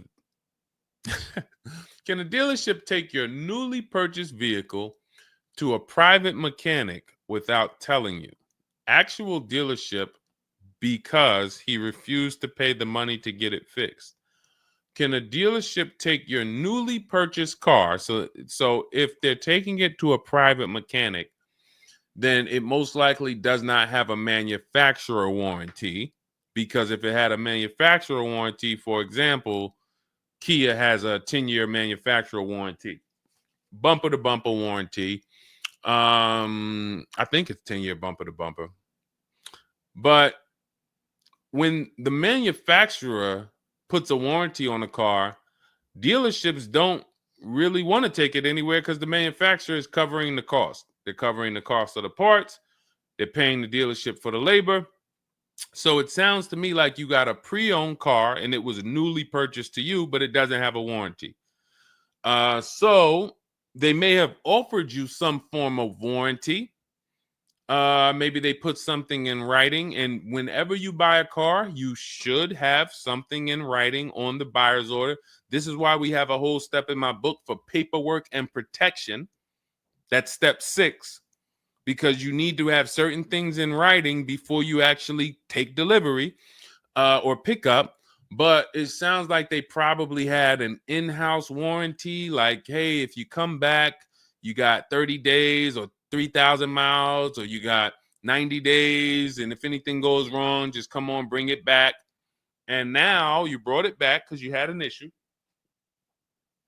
and they're looking and saying, well, our guys can't fix the issue, or we don't want to pay our guys to fix it. We're going to pay, this guy over here, and he's going to fix it. He can do that because there's nothing in writing that says he can't do that. And she said, correct. Ask me how I know. I swear, the reason why I invite you into my world, guys, is because everything that you think is complex is totally normal for us. That's a crazy situation for you. I can tell you exactly what's going on because I've seen this situation for the last 20 years. So when you're coming into our world, it's like, wow, this guy really knows. I see why he can kind of keep me calm, because this stuff is calm for me. That's where I want you. It's like being with somebody and you're going into a scary situation, but they've been here 200 times. Oh, it's dark back there. No, nothing ever comes from back there. When we get up here, you're going to hear some sounds in the bush, but that's just little raccoons and they're harmless. They actually like, oh, okay. You start to get more comfortable because the other person has been here a lot. So there's nothing in writing that says he can't do that. But if it is in writing that he needs to fix the issue, that's really all you care about. What's really in writing is you need to fix this. How you fix it and who you get to fix it, that's your internal business. If you want to take it and outsource it to another mechanic because your mechanic can't figure it out, that's fine. Some dealers have a relationship with a dealer up the road. So if, a used car dealer might take it to a Subaru dealer if it's a Subaru, and they might, but their thing is they need to get it fixed because they're obligated. You said just purchased it, went back into the shop 2 weeks later, still did not have it back. Exactly. So they're going to try to do everything possible to get it fixed. And that may include taking it to someone who they think can fix it. Now, I assume, are your payments due? Did you start a loan? Because this is different if you have a loan and you have my car and I have a payment due in 2 weeks or 3 weeks or 1 week. And if my payment is due, then I'm going to actually wait probably 1 month. And if I don't have anything in writing of when I'm getting this car back, then I'm going to make a police report. And because now I'm getting ready to either unravel this deal, you got to give me a car. I need to, and watch this. Why the police report? It's to document what's happening. First of all, people don't like to see police pull up to their, it's leased. It's a brand new car.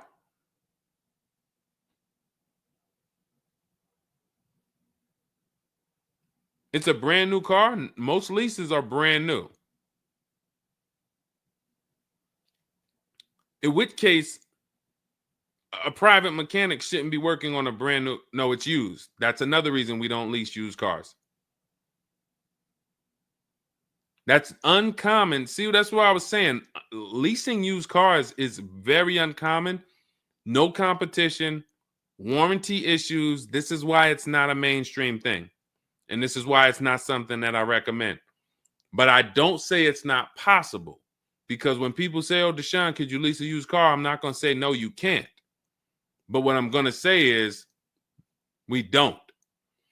Now, you have is there a warranty in writing? Did they write something on, because now you pretty much have a payment on a car that's used. That what is the warranty? What did they put in writing that they would cover if something went wrong? They had to put something in writing because they're covering it now.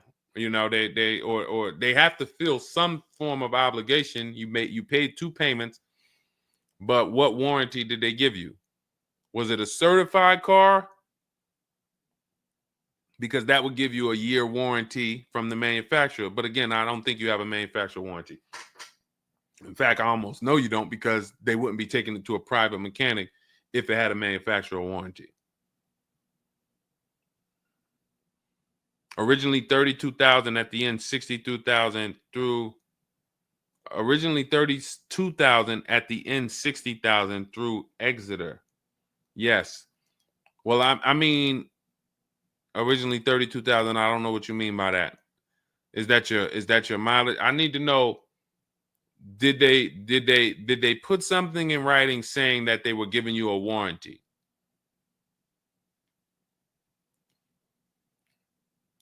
We'll try to work through this, because it's no different than if you bought a car from them. There's a bank involved, but it's a used car. It's no warranty, and they're pretty much holding on to it and trying to fix it. And if they can't fix it, we need to know, are they obligated to fix it or not? If there's nothing in writing saying, hey, you have this time where you can bring it back and we'll fix it, then that's gonna be that's gonna be hell for you. So we really don't want that. So, but I can't tell you how to approach this without knowing what is in writing. And again, when you get my book, not you, I'm just going to try to help you through, but I'm talking to you. That's why we have step 6 is paperwork. Because when you're sitting there looking at a bunch of paperwork and they're telling you to sign it, okay, sign this now. All right, this is your motor vehicle stuff. This is your okay, do you want this? What is important and what's not? What is important and what's not important? Out of all of this stuff, there may be 1-2 words on here that I need to know. I need to look at that buyer's order, and I need every used car, every single used car. I need to know what the warranty is when I drive off. Is it as is? That means when I drive off, it's on you.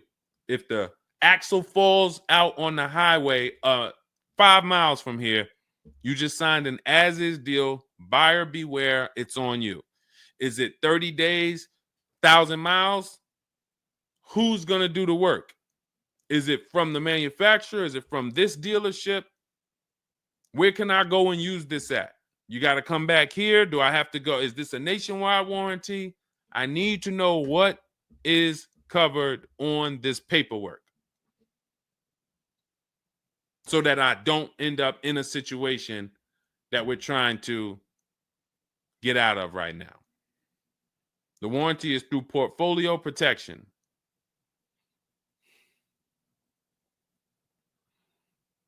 So it's a warranty. May not be a good one, but it's a warranty. So if there's a warranty, that means they're obligated to fix it. And if they're taking too long to fix it, and I have a payment, did they put you in a loaner car? Are you driving now? What are you driving now?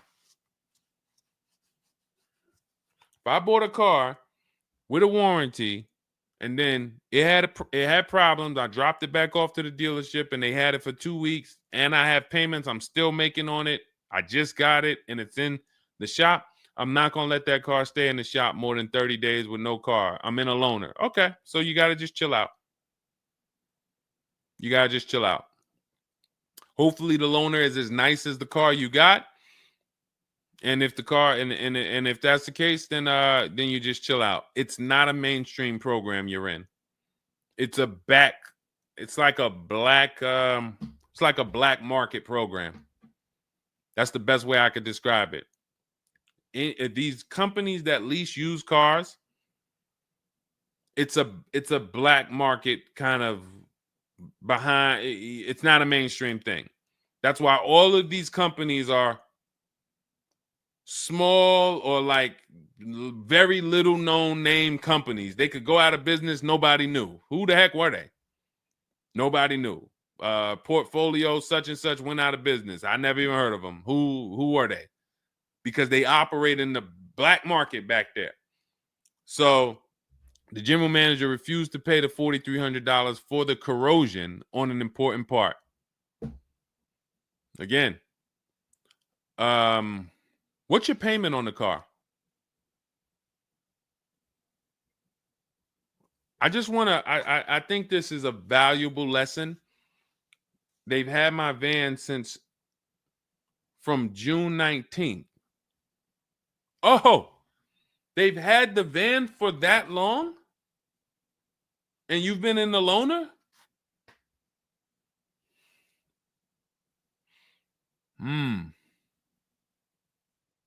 Holy crap. All right, what do I do from you? What's your payment on the car?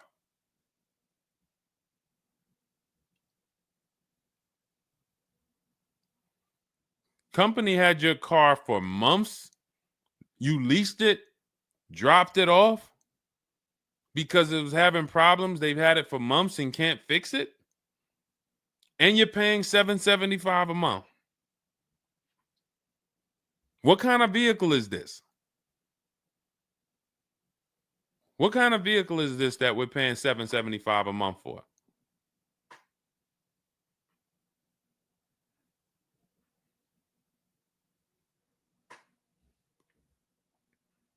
I just want to give you some time to type. I mean, I like to try to give you, I like to try to give you a like, what would I do in this situation?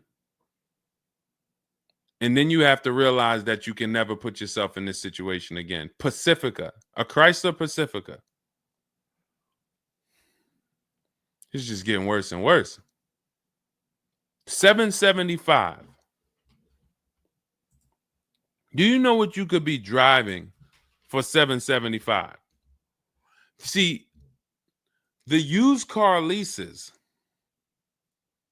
Why the used car leases? They don't even make financial. It's not even like a huge financial win. If you'd have told me I'm driving a Chrysler Pacifica and it's $300 a month, $250 a month, then I'd said, okay, well, maybe they're giving you a stupid deal. But I could show you 5 cars for $775 a month that are $80,000 and $90,000 cars, brand new cars.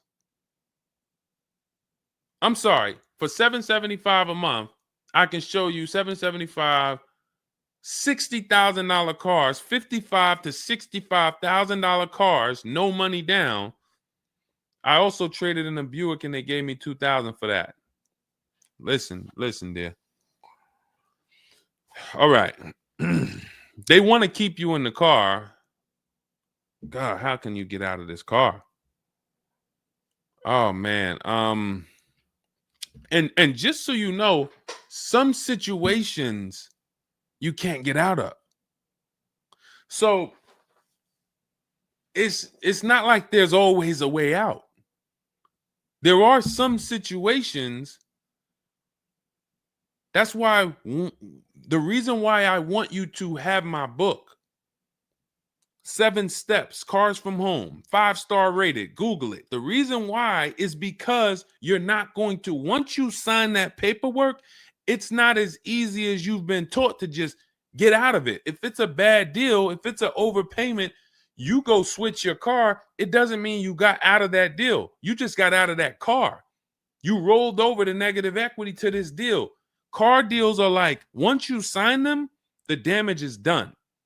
And then it's about, all right, what's the best way to get out where I lose the least amount of money on this deal? But I'm going to lose.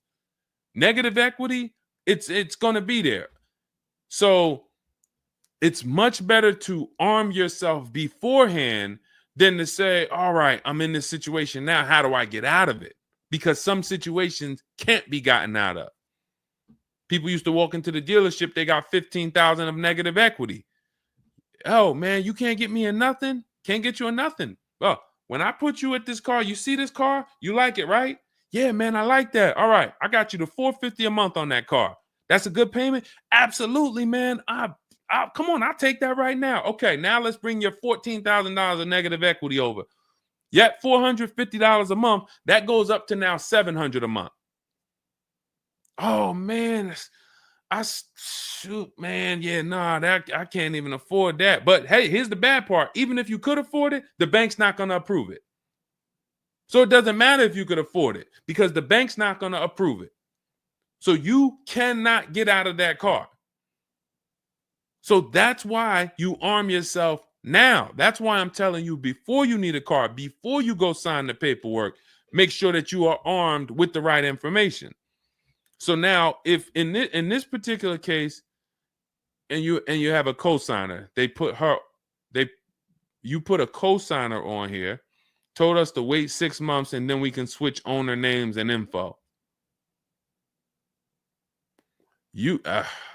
Every time I think this can't get worse, you make another comment, and it just gets worse and worse. They called me in yesterday to pick it up, and the same problems were present.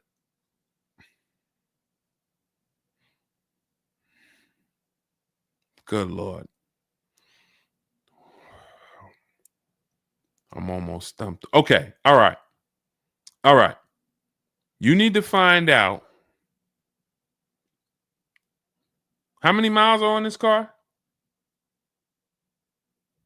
How many miles are on this car? This is not a good situation. So that's why it's harder. And what I'm about to tell you, it might not even work. You may just be stuck in it. I'm trying to see if we can slice it any way possible to give you some form of solution. But if they keep giving you the car back, same issue, 60,000 miles on the car. Okay, so what I would do is you call and get the payoff. It's gonna be low. I mean, it's gonna be high. Call and get the payoff because your payment $775. I'm trying to see if you can sell your way out of it. Can you do a lemon law on a used car?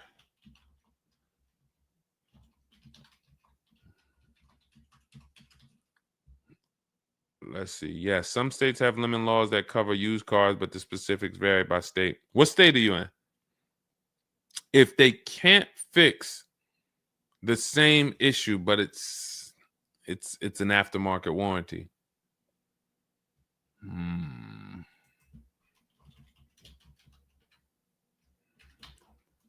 What state are you in?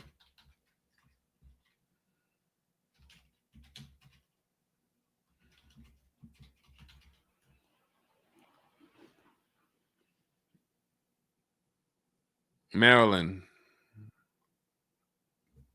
Let me see.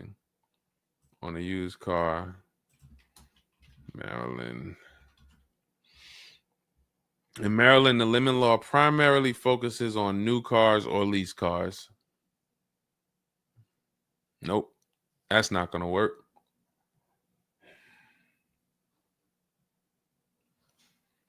Jeez. I'm gonna be real with you. You could shoot me an email. I don't know if you can get out of this. You know, a contract is binding. You signed a contract. And let me tell you this. I don't know if you can get out of this without losing. You could just stop paying the car, have a repo on your credit. A lot of people will do that.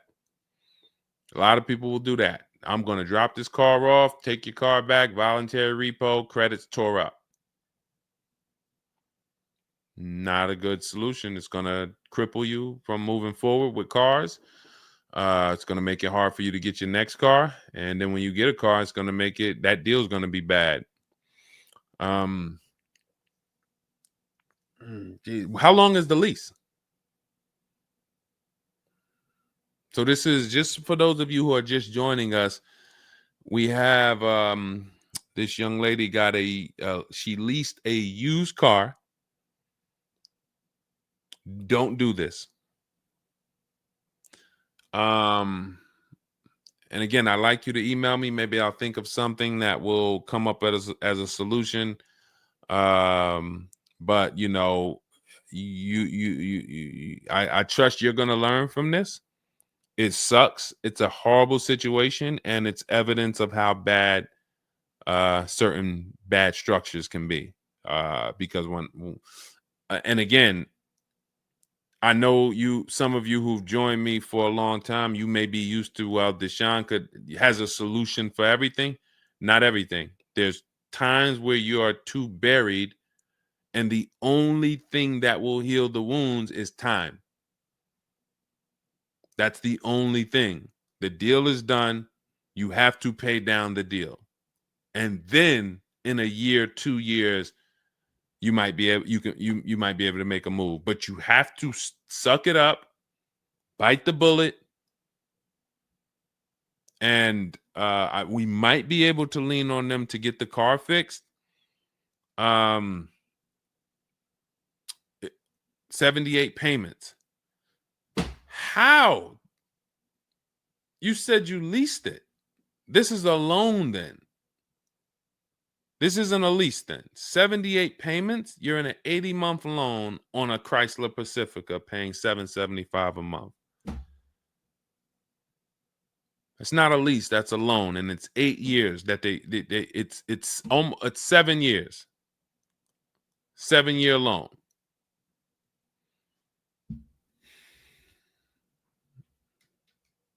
I mean, this is why I do what I do.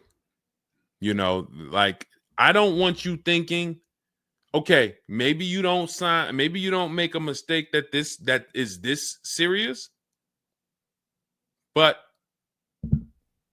this is cars.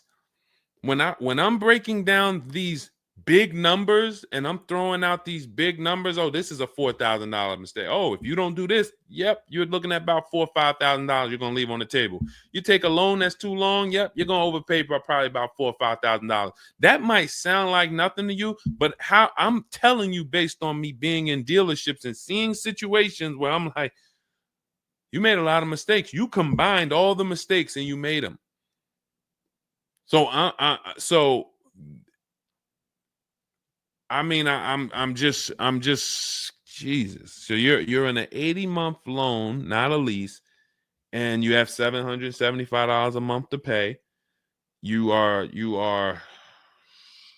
So that means that loan, just to give you an idea of how much you've paid, you've been charged for this car. It's $775 a month times 80 is $62,000. So we're paying $62,000 over 8 years, over almost 8 years, or almost 7 years. Wait, 80 months, not 84. So yeah, almost 7 years for a Chrysler Pacifica. So we can't trade out of it. We can't sell our way out of it. That car is probably worth $20,000 at best. 2021 Chrysler Pacifica, 60,000 miles on it. That car is probably worth $20,000. But they charge you're gonna end up paying $60,000 for it. Jesus.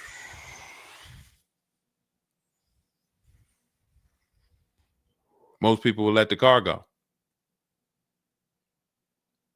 Most people will let the car go. I don't. If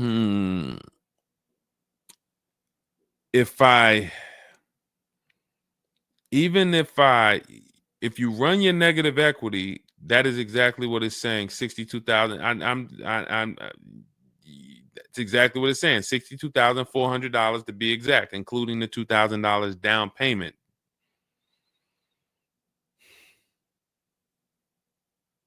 What's the name of this company that you did business with?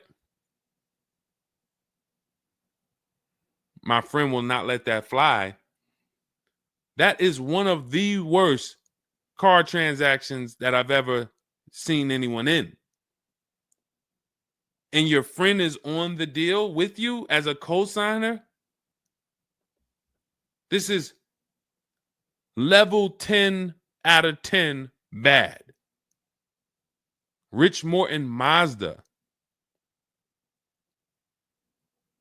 Do you know what your credit score was roundabout when you made this deal? Rich Morton Mazda in Maryland. Everyone remember that name. Rich Morton Mazda in Maryland. Stay away from them. This is one of the worst deals I've ever seen. She is the main person they told me I could not sign the papers.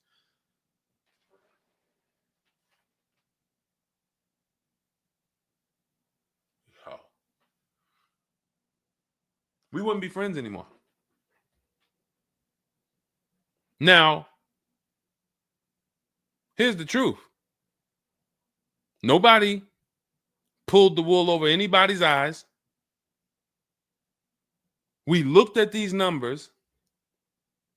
She didn't say to you, wait, these numbers look crazy. I'm not signing them. You're not getting this car.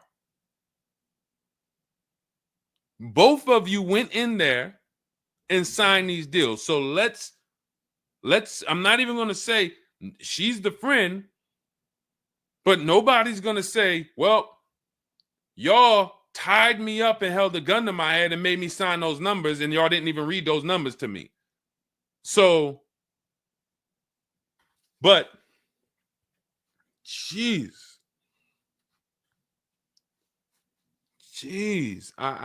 this, you're buried. You are buried in this car.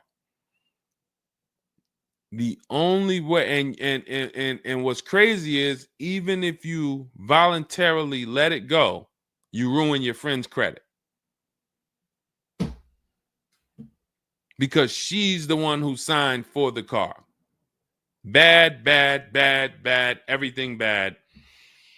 I wish there was a silver lining that I could think of. What I would do is I would find, you need to find out how upside down you are. You need to go on CarMax, write down these 6 sites, write down these 6 websites. You need to go on CarMax, Driveway, Kelly's Blue Book, Cash Offer, Auto Nation, Carvana, Car Gurus, Cash Offer. And you need to see what that car is worth. Let's say they say the highest offer is $25,000. $25,000. The total of your payments is not what you owe. That's what you would have paid after 7 years. You need to call the bank and you need to get the payoff. That is what you do tomorrow morning. You go on those websites tonight or today. You find out what this Chrysler Pacifica is worth. And then you call the bank tomorrow or the next or whenever, and you get the payoff. And you need to know what that gap is. If that gap is $25,000, then I am trying to get out of that car, and it might not be this year. It might not be this year, but I need to right now. I would go into an electric car lease where I could get, like, there are certain electric cars, and if I was shopping them, I would choose a bunch of them that were 50. I mean, I got a couple people who've gotten Like Val, she just got her electric vehicle. Some of these electric vehicles people are saving. This is a 1.16, but even going back to Zafrina's first deal, she got an electric car and she probably got like close to 17 grand off the car. Milligan, I always use Milligan because she got one of the biggest discounts ever using what we use as an electric car. But she got, where's Milligan? I got to label these better, Dolan. Remind me I got to label these better because I cannot just cycle through these. Sean got 20 grand off. The reason why you need a car that when you shop your deals, you need like $30,000 off the price of the car. And because right now you're paying a high payment and the car is worth nowhere near what you're paying. So as you pay $775 every month, you're paying it towards an asset that is worth nowhere near what you're paying. You also need to find out if you have gap insurance. So I'm going to give you those 2 homework assignments. And then the next time we're live, you jump on the show and you tell us what you did. Those 2 homework. Find out if you have gap insurance. And then you need to get your payoff and go on those websites and get the cash offers and find out what the gap is. Because if the gap is $25,000, then what I'm doing is I'm shopping. If you listen, you get, if before I tell you to get the book so that you can shop a bunch of different electric cars from home, you need to get $25,000 off the price of some electric car. While they still got the rebate, while they still got the incentives, those incentives are going to go away. When do the electric car incentives go away? Let's see. Hold on.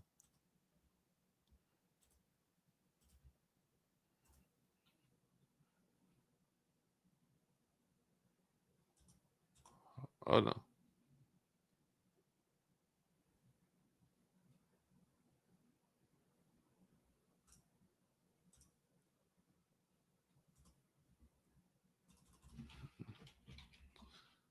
When do EV incentives? I'm going to tell you, you're probably going to see, we're not talking about tax credits. You're probably going to see huge electric vehicle incentives for the extended future because they're still building them and not many people want them right now. So you need to get like $25,000 off the price of some car or more. Like I said, with Milligan, she got she got almost 27,000 off. And then you would roll that over into a new car and you would lease it. And your payment's going to be high, but you're going to be in a good car. So if you lease a car and you end up with after you knock off that 25, 30, $30,000, and I would be just shopping multiple electric vehicle leases using our system. Again, at this point, you're either going to listen to me or you're not. So, I mean, I'm just going to assume you are. And you would just run multiple electric cars through our 25-to-5 system and see, all right, how much could I get off that one? Oh, they're saving me 15 grand. Nah, that's not enough.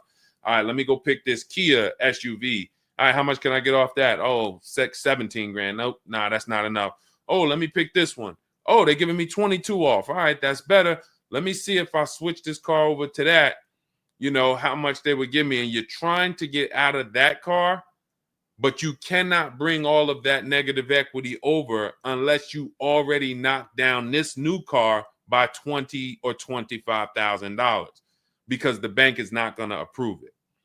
So you need something that you can save that kind of money off of and then come over to a lease and then, all right, forget about lowering your payment right now. You could lower your payment right now. You need to get out of that car into a better car for the same payment or similar payment. You're not lowering your payment. Only way you're going to lower your payment is to get rid of the car, ruin your friend's credit. But once you do that exercise, let me know where the gap is. Next time you see me live, jump on. Hey, Deshone, I did it. The gap is like $22,000. The gap is $30,000.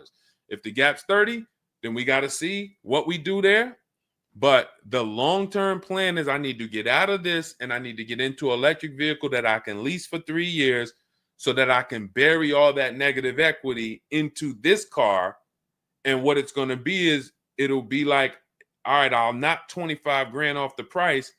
Normally my payment would be stupid low, like $250 a month, because I just knocked 25 grand off this. But I'm actually just putting the 25 grand from this Pacifica back on there. So it's still going to be around 700-800, but I'm driving a brand new car. And then once my 3-year lease is up, I can actually be done with this versus being in this for 78 more months.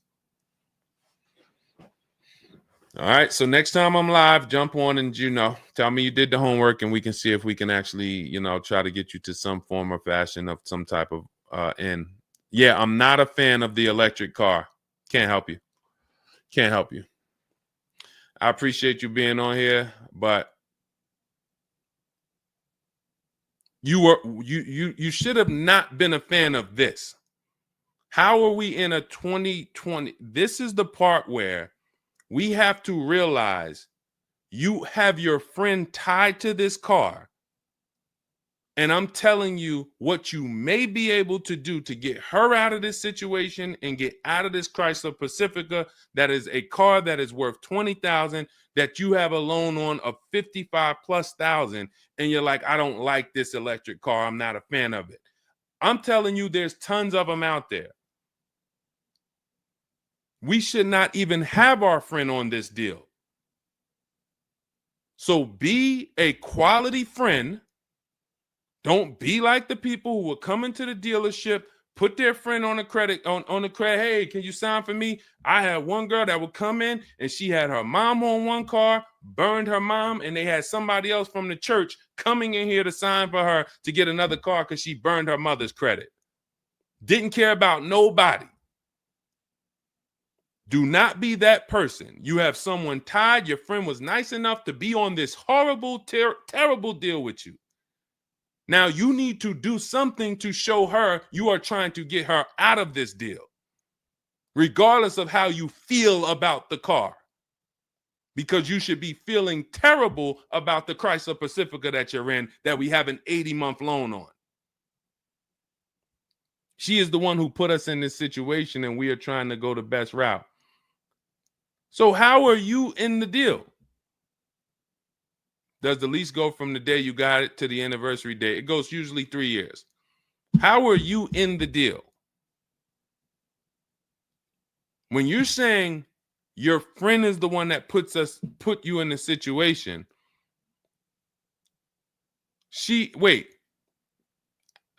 in one breath you're saying, believe it or not, she's the one who encouraged me to get it.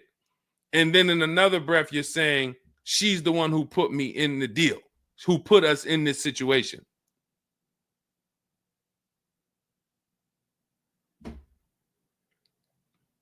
I don't care who put you in the situation. It's a horrible situation. So if you want, that is the only solution, and it may not even work. So let me just be clear. Lots of people on the show that seem to be very interested in your story. This is a very interesting story. There's not many times I had to jump on this show and hear something where I'm like, you're probably not going to end up with another car. You're probably going to be stuck in that car for at least 3 years, paying down the balance because you owe too much on it. And maybe you can lean on them to fix it, but there's no lemon law, so it's not like you can actually put it through a lemon law. So you might just be giving it back to them to fix, giving it back to them to fix. But you're in the loaner and your friend's on the paperwork. So that tells me the car was for you. It wasn't for your friend.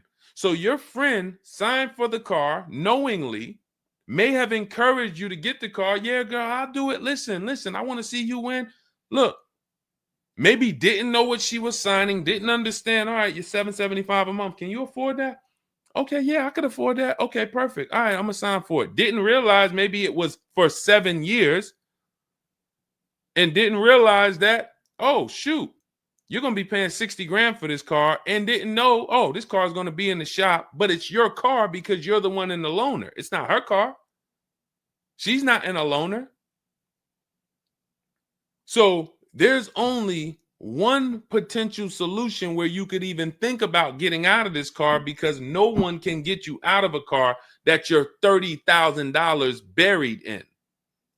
There's no bank. You could have a 900 credit score, never missed a payment in your life. No bank is going to approve taking $30,000 from this Chrysler and putting it onto whatever new car you decide you want.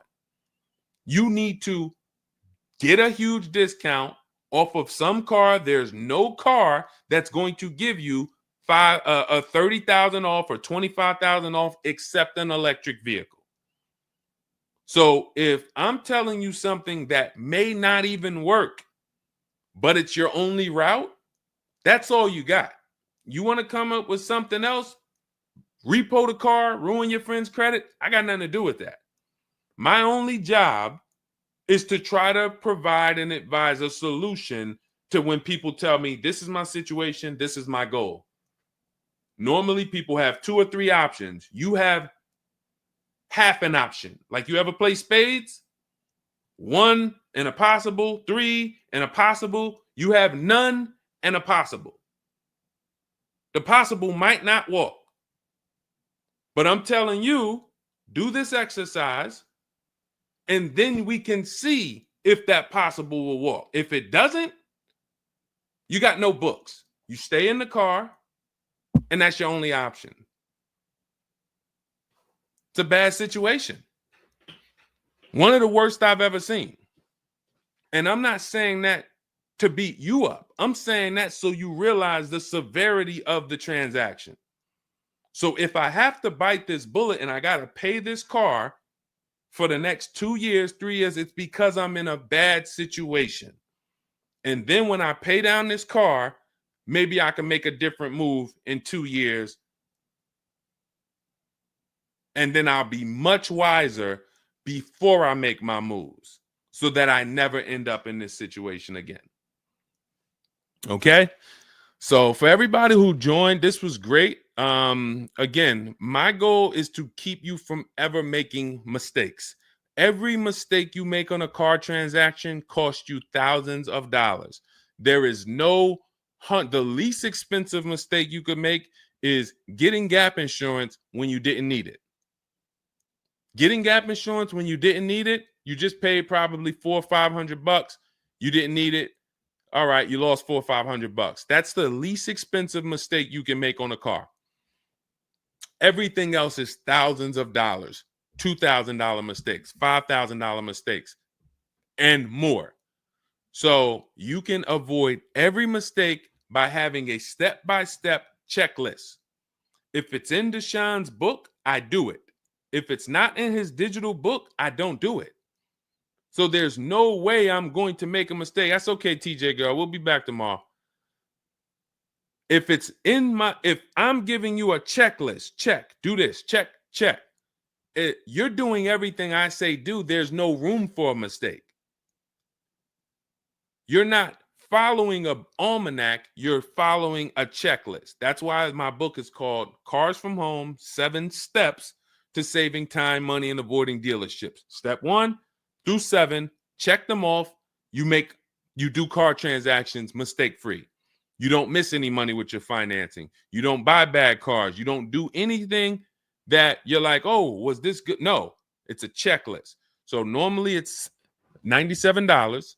It's a digital book. So you can have it in your inbox in about 5 minutes, and you'll get it for 75% off as part of our welcome offer in my TikTok bio, Instagram bio, Facebook comments, or the YouTube comments. There's a link there. Just get there before that 2-hour countdown expires. Once it expires, it goes back up to $97, which is still worth every penny. You spend $700 on a home inspection. Why do you spend $700 on a home inspection when you might not even buy the home? Inspector might come back and say to you, you know what? Hey, listen, I got the report for you. Just so you know, that roof needs replacing. Those boards, the electrical system in the back, there's a lot of stuff that's not up to code. And then in the basement, you got some water coming in through the foundation there. Listen, house needs a lot of work. Here you go, $700. You and your family might not buy that house. Do you say to yourself, man, I wasted that $700, man, we could have kept our $700? No. You say to yourself, man, I'm glad we got that home inspection, man. We would have been in trouble. So this is how we approach cars. This is how people who I show you throughout the stream approach cars when they're working with cars from home. They're like, I want to make sure that if I can spend $24 and get Deshone's book, and that is my form of a home inspection, that's me guaranteeing I don't make a bad move, then I'm going to go spend that. And if I miss the $24 price and it's $97, then I'm going to go spend that to make sure I don't go out here and make a $5,000 bad decision. That's what we hold ourselves to. Thank you, Stephen Nash. Good to see you. So go grab your copy before the countdown expires. Get it for $24 instead of $97. It's in my TikTok bio, Instagram bio, YouTube comments, or the Facebook comments. And then use that step-by-step. New cars. Everything is in there for you to shop empowered, mistake-free, for you to be the prize. You deserve to be the prize. There is nothing else that you would spend $10,000 or $50,000 on, or some of you are going to get a $100,000 car. There's nothing else that you would go in spending that money on, and you wouldn't feel like you're the prize. You wouldn't go into the mall to spend $40,000 and say, y'all better get the velvet ropes. If you went into the mall to make a $40,000 decision, you'd be, hey, close this store down. I'm about to spend $40,000. You'd be bringing champagne out. All right, close the velvet ropes. Where's the velvet ropes? Everybody stay outside. This person's about to spend $40,000. But a $40,000 car, you go in and you'll take the mistreatment. You'll leave buyer's remorse. Not anymore. When you make the decision to get your book, follow these steps, you are mistake-free. You'll save all the money. And then when you drive off in your car, you feel like you're the prize. This dealer won my business. That credit union, that bank won my loan.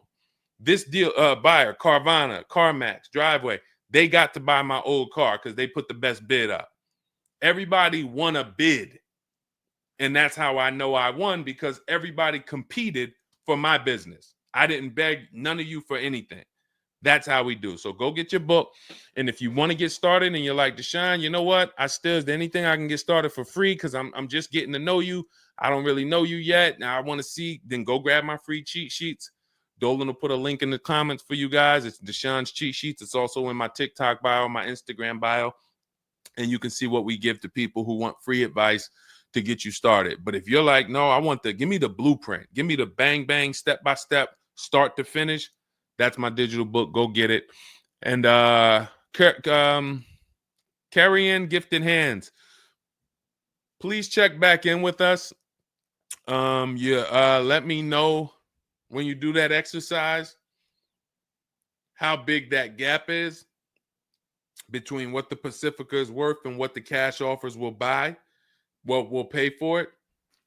And then hopefully you can get to some solution. So I appreciate you sharing the story. I appreciate you being forthcoming, and certainly we'll wait to hear from you.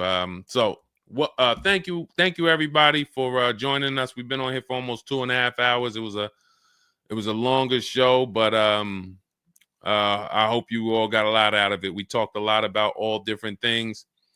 Yeah, that's Denzel on the bookshelf. Absolutely. I got a lot of people on the bookshelf. I got Lucille Ball on the bookshelf. I got Miss Harriet Tubman on the bookshelf. Mr. Marcus Garvey. Who knows who that is?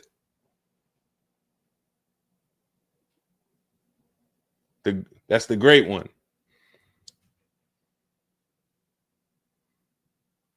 Y'all know what it is. I only have the greats around me.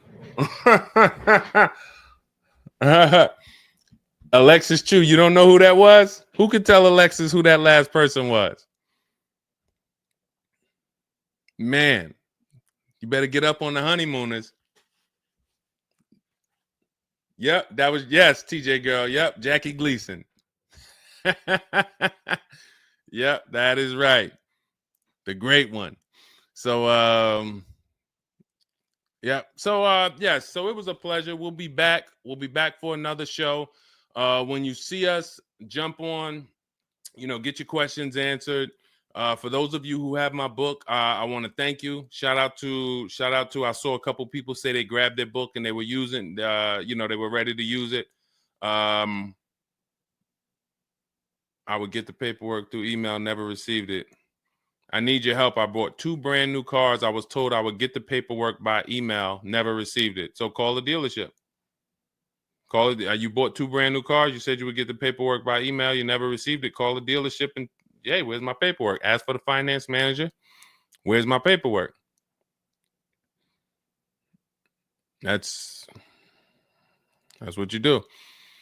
All right. So, all right. I'll let everybody go. I'm tired. I can't even get myself together. This is, I'm gonna jump off and we'll be back. We'll be back for another show. Make sure you get your book in my TikTok bio, Instagram bio, the comments, or the Facebook comments or the YouTube comments, and I'll see y'all on another show. All right. God bless you.